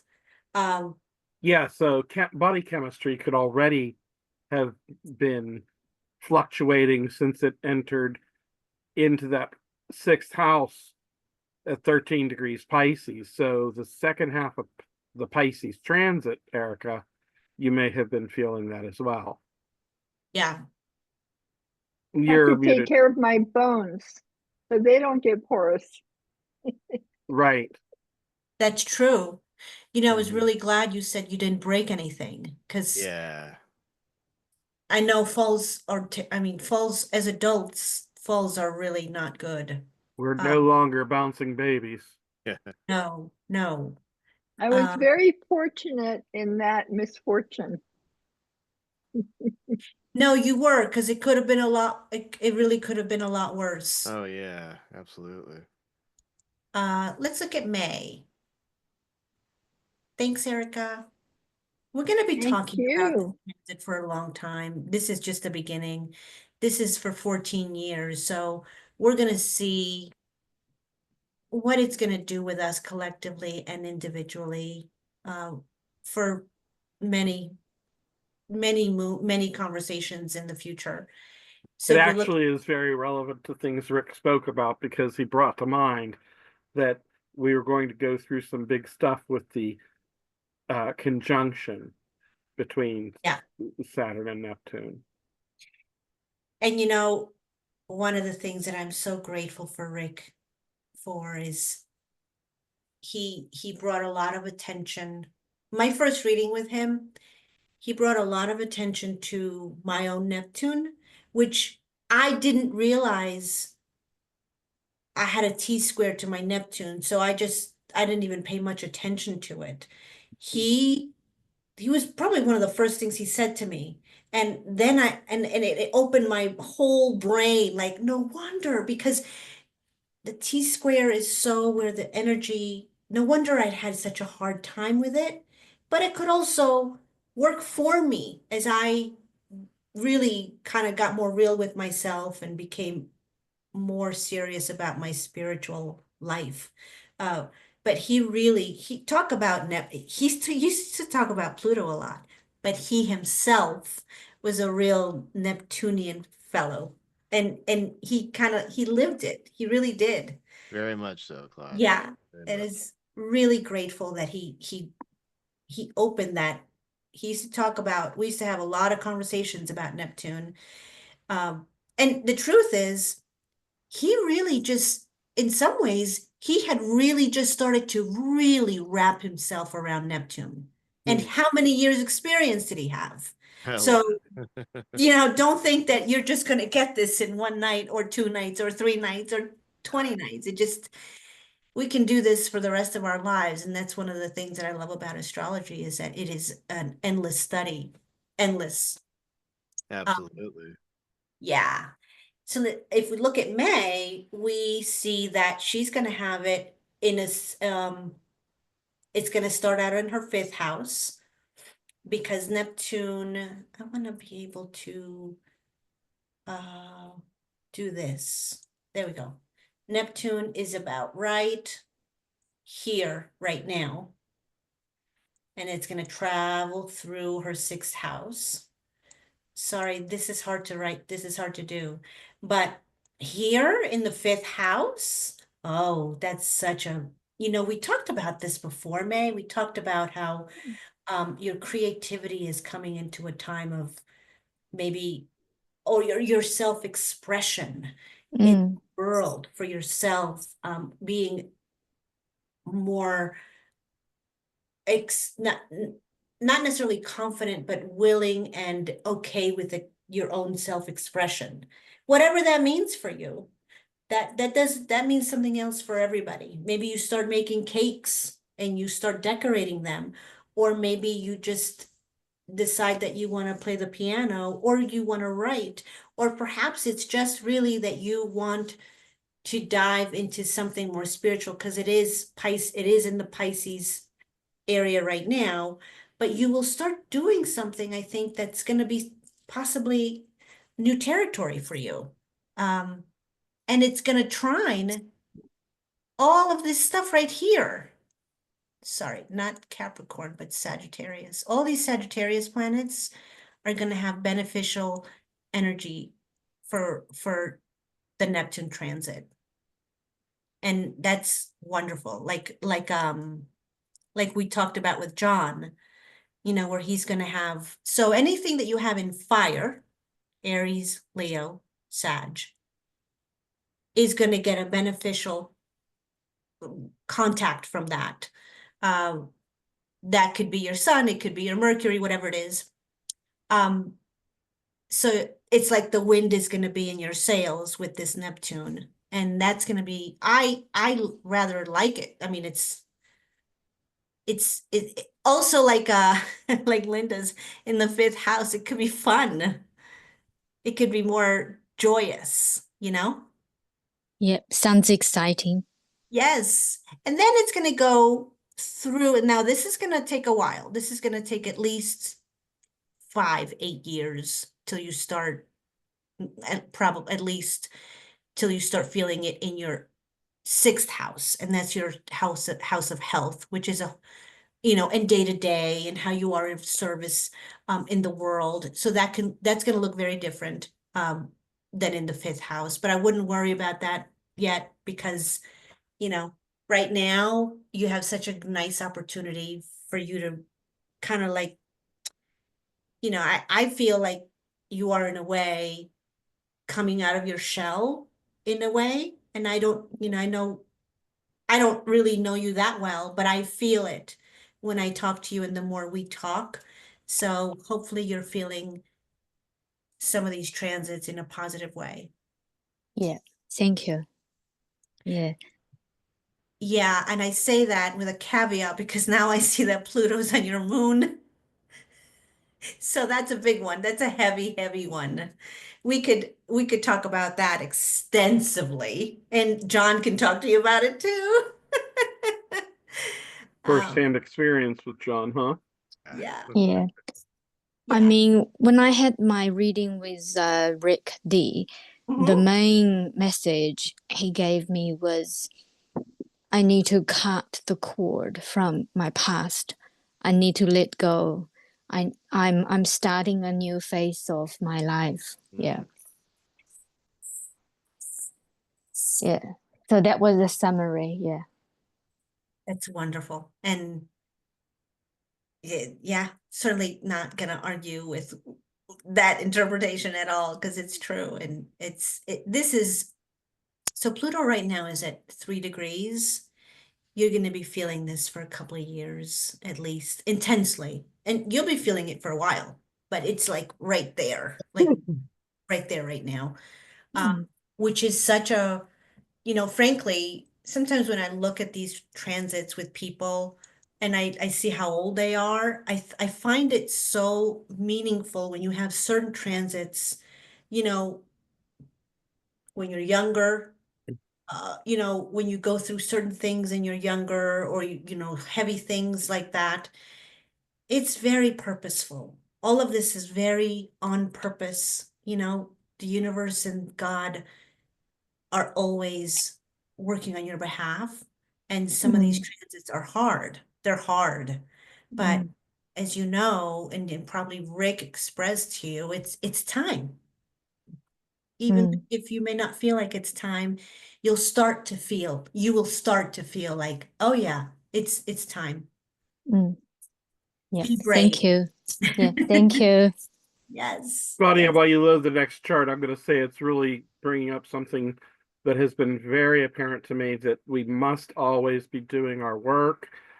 So, like, if you were too young to figure out what was going on at 7 years old, at least look back and try to figure out what went on at 14, 21, and then the Saturn return uh, and the Uranian opposition, because those things are training you for the more difficult ones. Mm-hmm. You Oh know, my gosh. Yes. getting used to the idea of looking at your life, trying to figure out, like, it's sort of like when you are overstimulated as a kid and you need to just go sit by yourself and figure what did you do there? You know, Mm. that's that's what I'm saying is important, that as a life skill, we must Mm. embrace learning, Mm. because education is a part of the entire life. Anybody who wants to not learn may as well get off the bus, Yeah. Mm. because that's where the whole thing is going. We are always going to be faced with something to learn. Yeah. I agree. Yeah. Always. Always. Mm. Until we're dead. There's never gonna not be a time. And even beyond that. But yeah, you're right. You I know, mean, Mm. then you have a life review that you get to go ahead and see it with more clarity. Yeah. yeah, which is such a wonderful thing about life. I know that sounds really like, you know, I'm putting a It positive sounds tongue in spin on cheek, it. but it's not. But no, it isn't because it really genuinely would be boring. Like today I had a really hard day at work and I thought, you know, I mean, if this is what I have to complain about, my God, I am a lucky lady that I had a hard day at work, at my home job where I could, be comfortable and, but like Rick said, I think sometimes I think about my life like if you put it in a line, a A timeline. trajectory. Yes, y- it's like there's something unfolding for you, and you weren't ready to see or know or deal with something 10 years ago, 2 years ago, and now you are.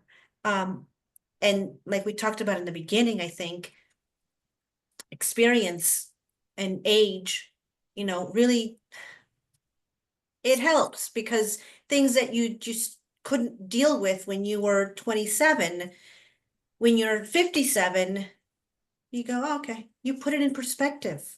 And it's the same way, right? If you're young, things that rattled you when you were 9 years old don't rattle you when you're 14.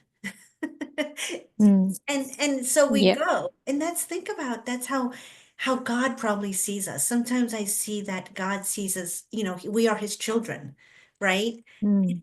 You know, it's like a parent knowing that, no, honey, there's nothing really in that closet. And they don't judge you, and they're just, you know, It says loving. more about them than what it says about Yes, you. right. And that's how he Mm. sees us. Because we Mm. like foolish sometimes, but he just is still, there's this energy that is a very loving energy that's Mm. always helping us. So transits Yep. like Pluto on your moon can feel like, "Ugh," but it's Mm. there to help you. Yep. Thank you. Yeah. Let's look at Deborah. I know Deborah, I don't know even know, and if you don't want us to look at your chart, please tell me. Am I No, that's all. It's all right. okay? Am I sharing the wrong screen? That looks right. You know that Neptune is in my 12th house. Do you know uh, I, that has never caught my attention. And honestly, Rick never made much of it either. And I just want to say, this morning when I logged on to Facebook, there was one of those memories. There Mm-hmm. were two, but the one that it was 8 years ago that Rick and I became friends on Facebook, and it's like a celebration. Oh, Yeah. How sweet. So I'm like, I'm sorry I'm late, but I wanted to tune in, and as I listen to all of you and all of this, I realize Neptune may in the 12th Mhm. in Libra may be responsible for the reality that I can't read a chart. I'm kind of into archy archetypal astrology uh-huh.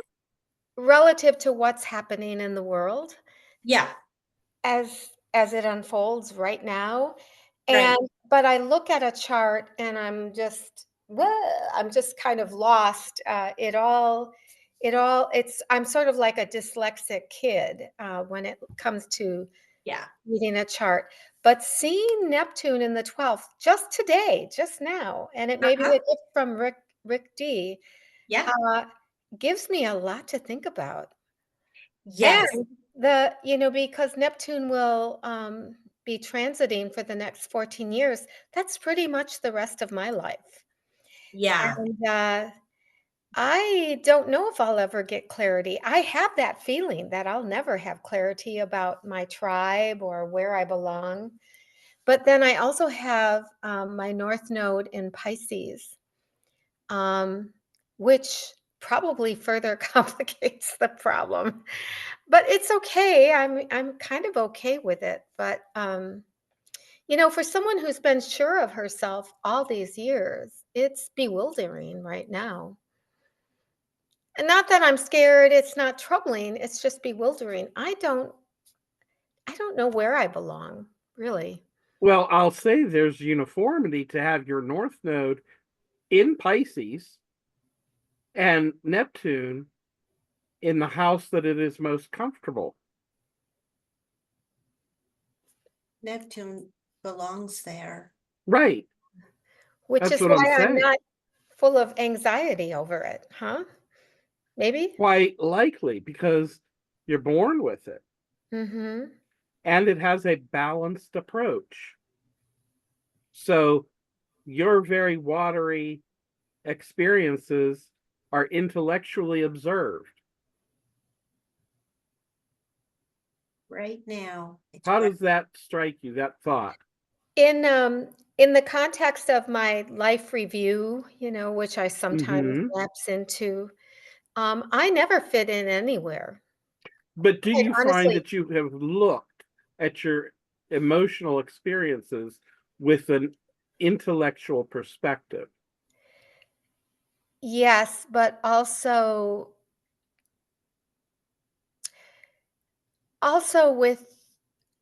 with love and feeling uh, that if I put enough, not that it's a manufactured attempt, but that by loving, I am giving the best of myself.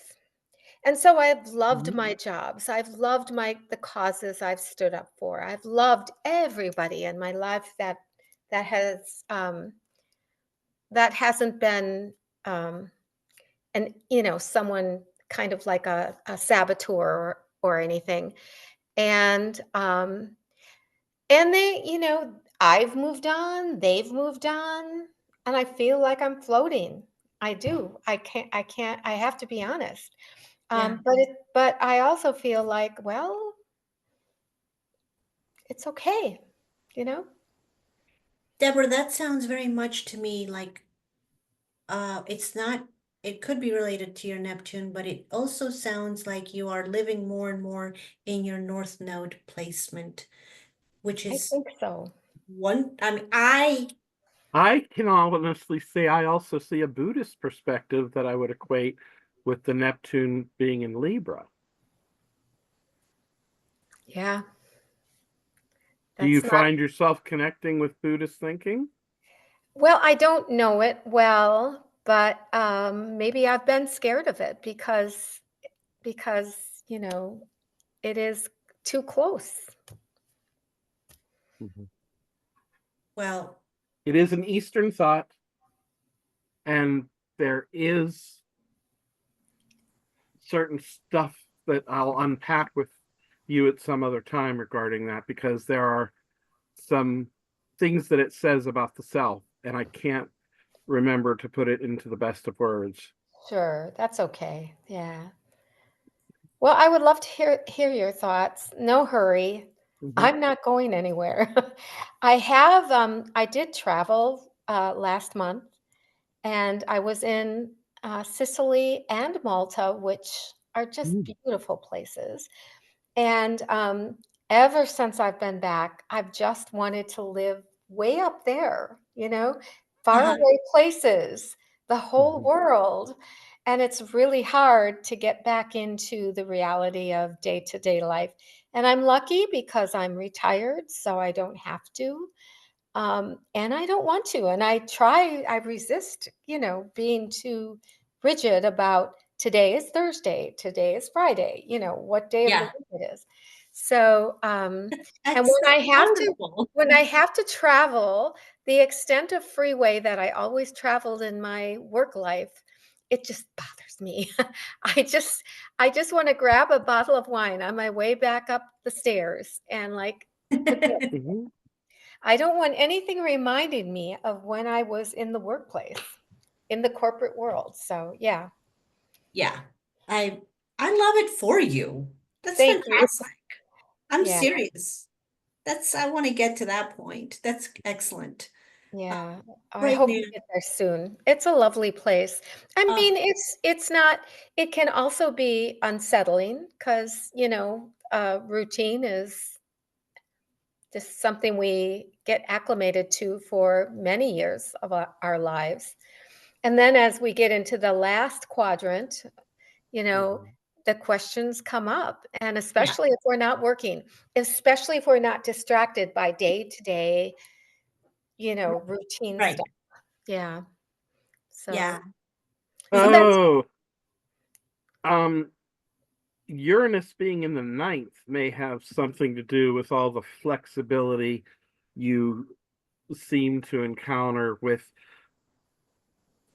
coming into a concrete understanding of things. You might need to go ahead and get a little more theoretical to get some of the astrological parts. It Yeah. might help to go ahead and examine the mythology and the story so that you can get the better handle on some of the integration of the ideals. The Hmm. mythology is very much a dreamier quality, and it's less presented in a didactic, in the sense it's not as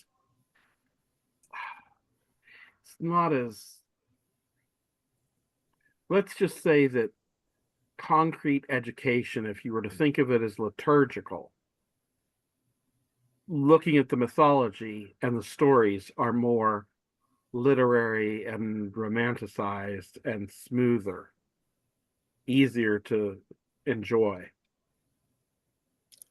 Well, speaking of Uranus, it was on my Mars up until recently because my Mars, yeah. So, I feel that has finally gone, been alleviated. And Mm-hmm. and that may account for my dreamy feeling these days. But that Mm-hmm. was tough. That was, well, it was on my sun and then it was on my Mars for, this whole stretch of time.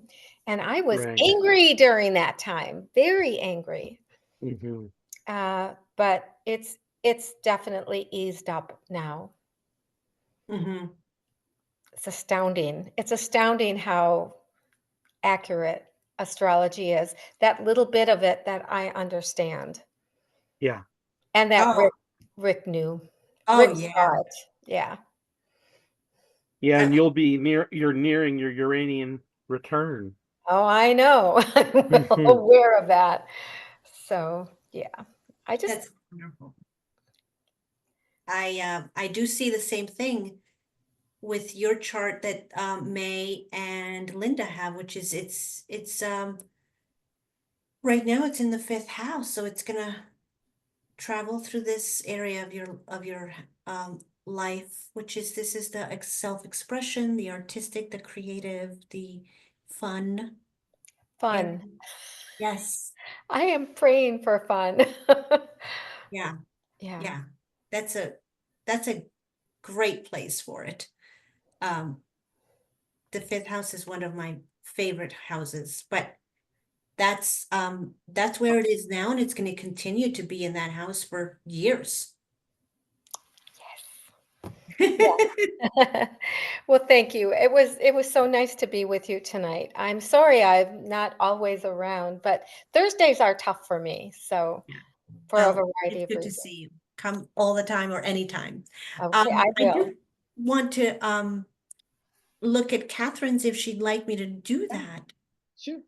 Yeah, okay. So Catherine, Right. I'm just gonna need you to give me your details because I Well, don't have your chart. So, there, you need birth date, right? For starters. Okay, June 12, 1947. Rick, my mother always said I was born in New York City, Queens. My mother always said that I was born around dinner time. And Rick tried to pinpoint it and couldn't exactly, but he put it kind of near 6 o'clock p.m. ish. I think, I don't exactly know what minutes, maybe a little after. And we went from there. Now, to be fair, I know zero about astrology. I met all Rick, right. I know because I'm here. I met Rick along the way at some event and we just glommed onto each other. Oh, He's my friend. So he's my friend. And along the way, he told me I should meet another person or two, and I did. And he was correct. And ever since, every so often I get a chance and I pop in because he's always so happy to see me. And we're Facebook friends. We were always Facebook friends. So he was tuned into me bopping around or whatever. So I'm loving all the things you're saying. I wanted to say something to some of you that is practical. A year ago, this week, March 11th, I became extremely ill with norovirus, and I was had a.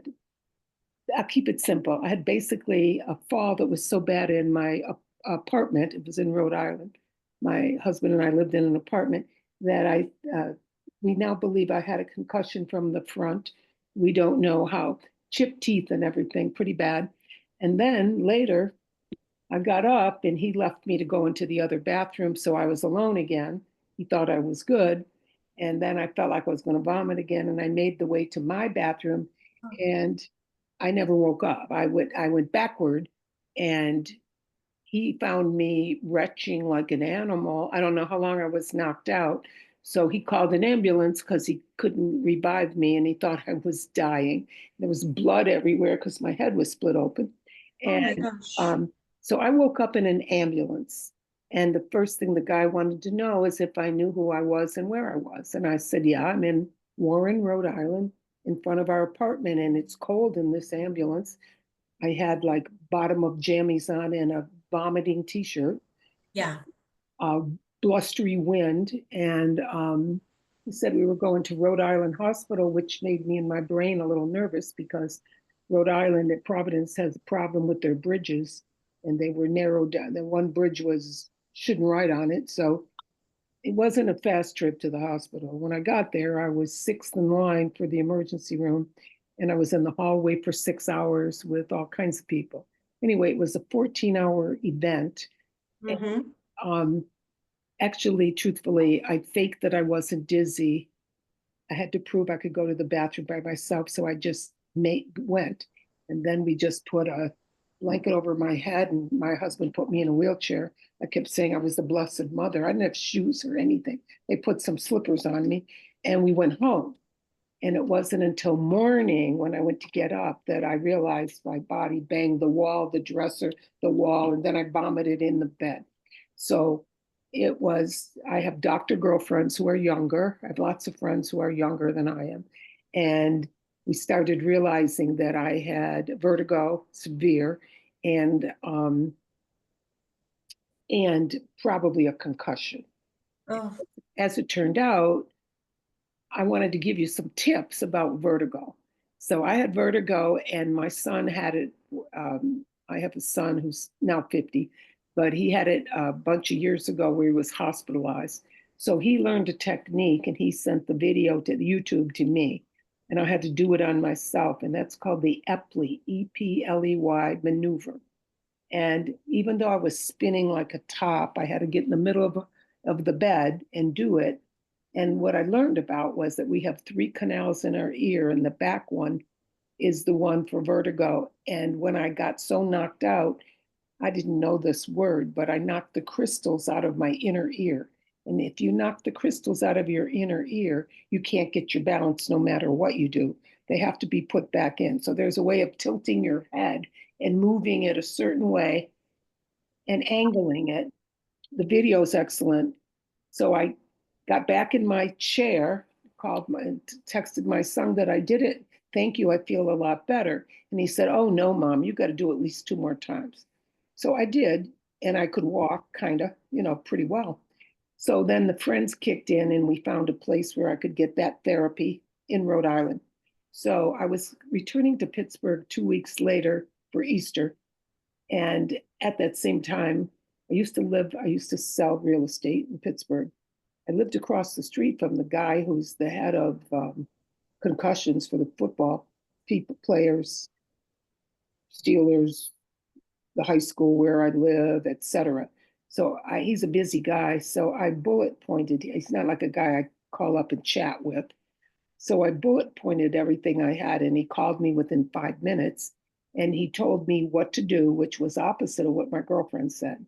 There's new therapy as of about 10 years ago. So she had me in quiet and all this. Nope, I had to turn the TV on, turn the lights out.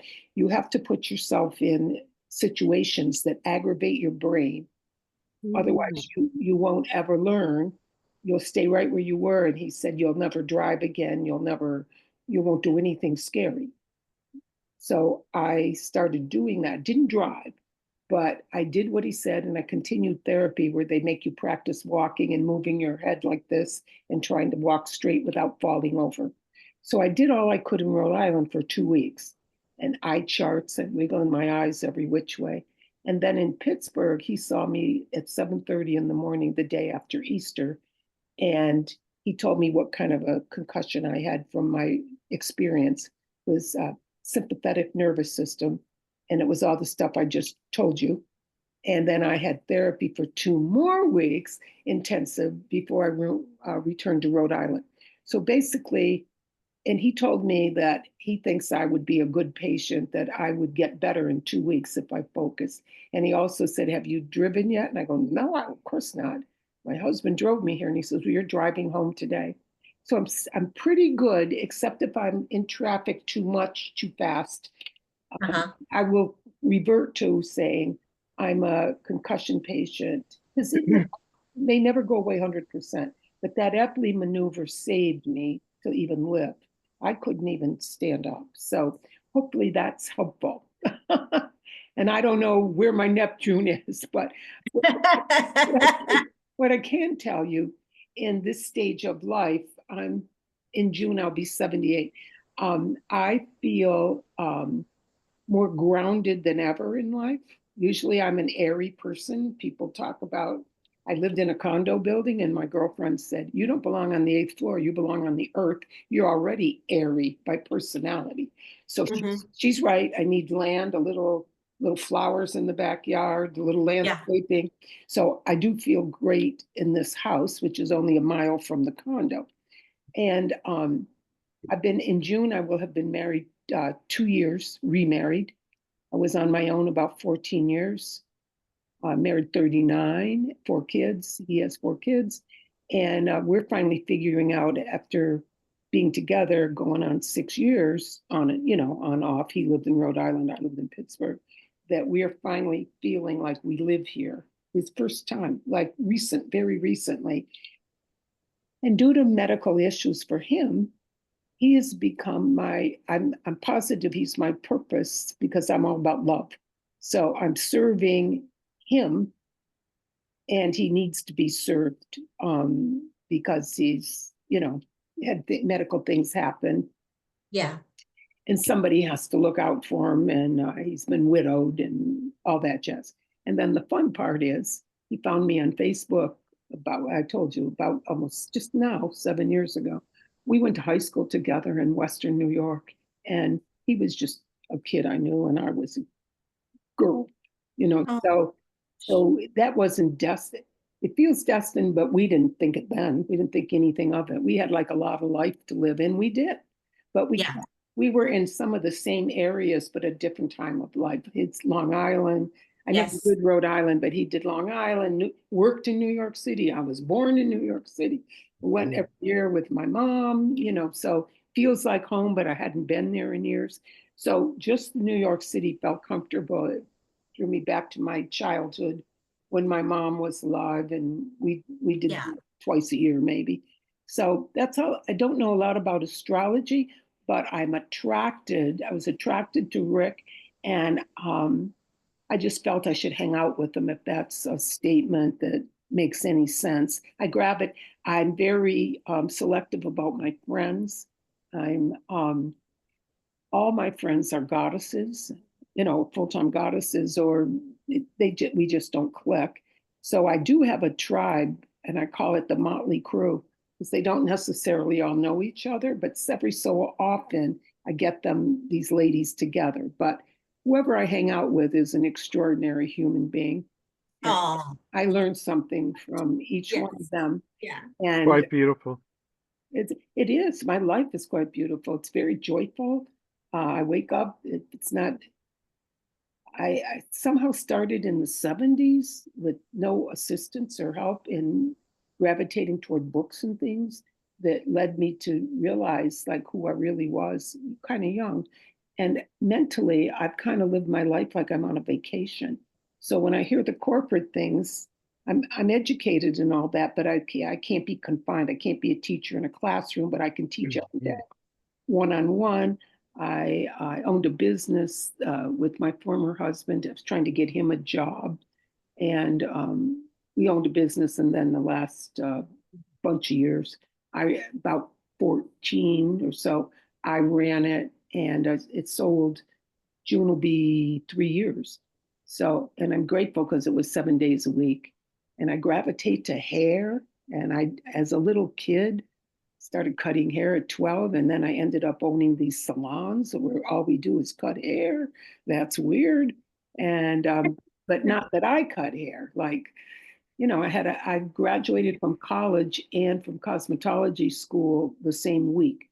So I became a cosmetologist in New York State, and I graduated from Ohio State all in the same week. And I had a husband coming home from Vietnam because I got married in college. So there's a summary. We'll take a look at your chart now. Okay, great. Okay. Some there is some big activity going on for you because you are on a moon. If you look down here, you're a moon in Aries. So at 2 degrees. So Neptune is gonna bump right into this pretty soon in the next couple of this year, next year you'll feel it, the year after that you'll feel it. So and it's in the 4th house. So that can be a really lovely time where you can feel just a real sense of peace, but high intuition, high level of, I'm very intuitive. yes. And you're Catherine, do you have a basement in your location, in your home? A what, sweetheart? A basement. I have a lower level. I do my yoga down there. Pay attention to the moisture. Okay, I have 2 dehumidifiers right now.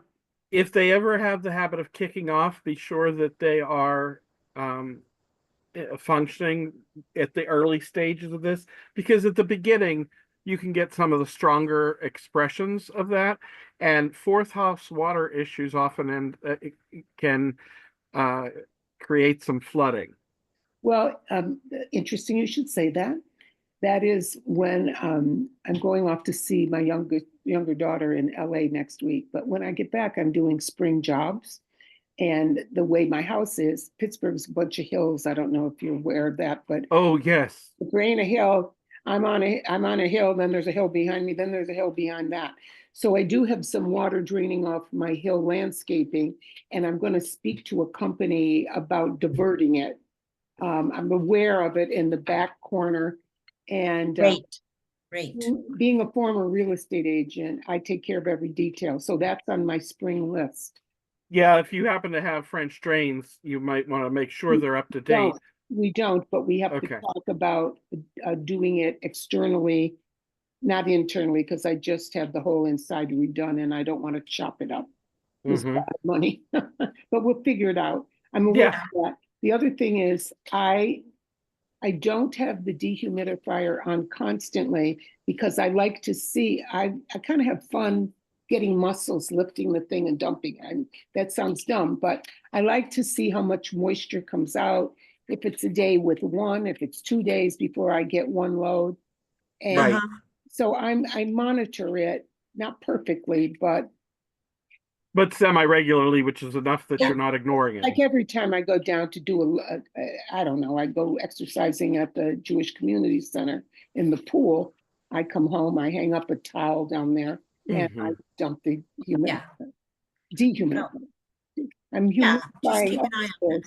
But it sounds like you're already on it. Like you're aware. Like, oh, I'm very aware of it. So that's good. That's I want a room without all the germs and allergens, and that's kind of constant too.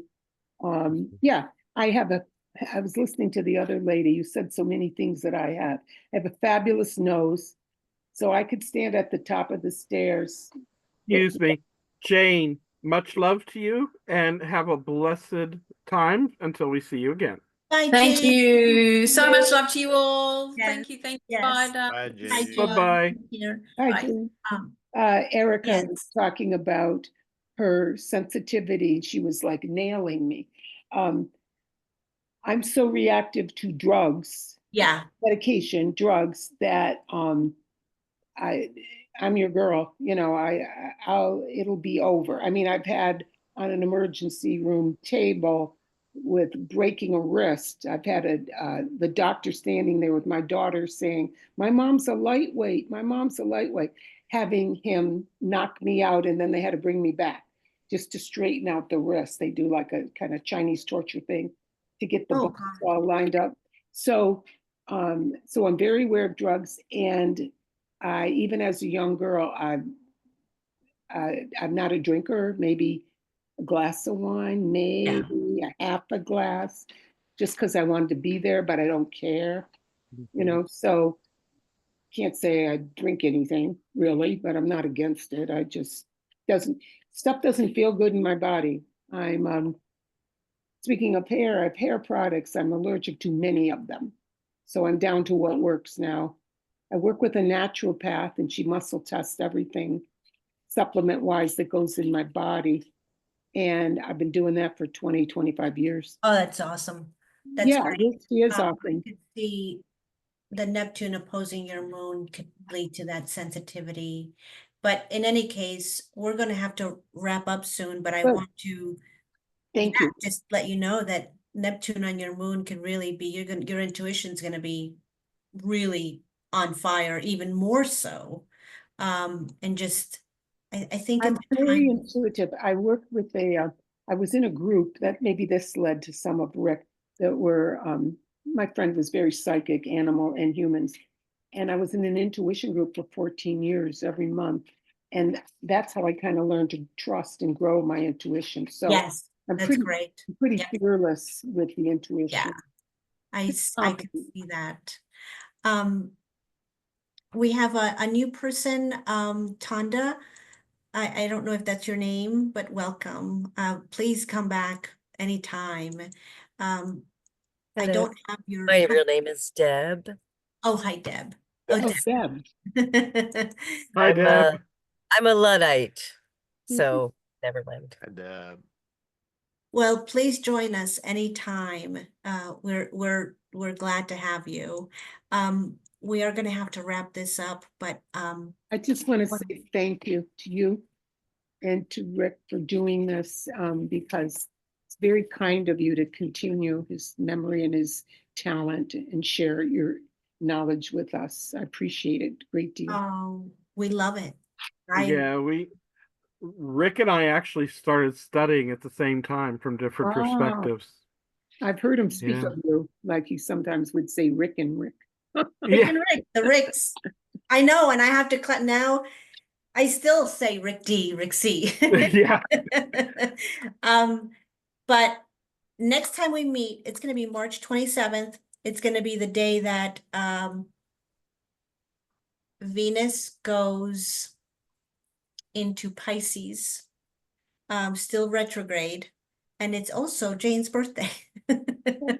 And it'll be 3 days before Neptune goes into Aries. A lot going on in the sky.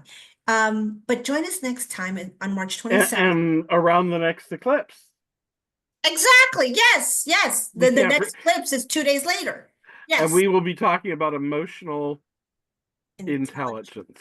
Yes. Something we can all really, it doesn't matter. You don't have to know any astrology. You don't have to know astrology to come here to begin with. a very timely and timeless topic, Claudia. Yes. Thank you. Oh. Beautiful 2 weeks. Good night, everyone. Yes. Good night. Yes. So You please, too, everybody if our stay regulars safe. want to stay around, we will. You could, after you stop the recording, Claudia, we can go ahead and do some housekeeping announcements.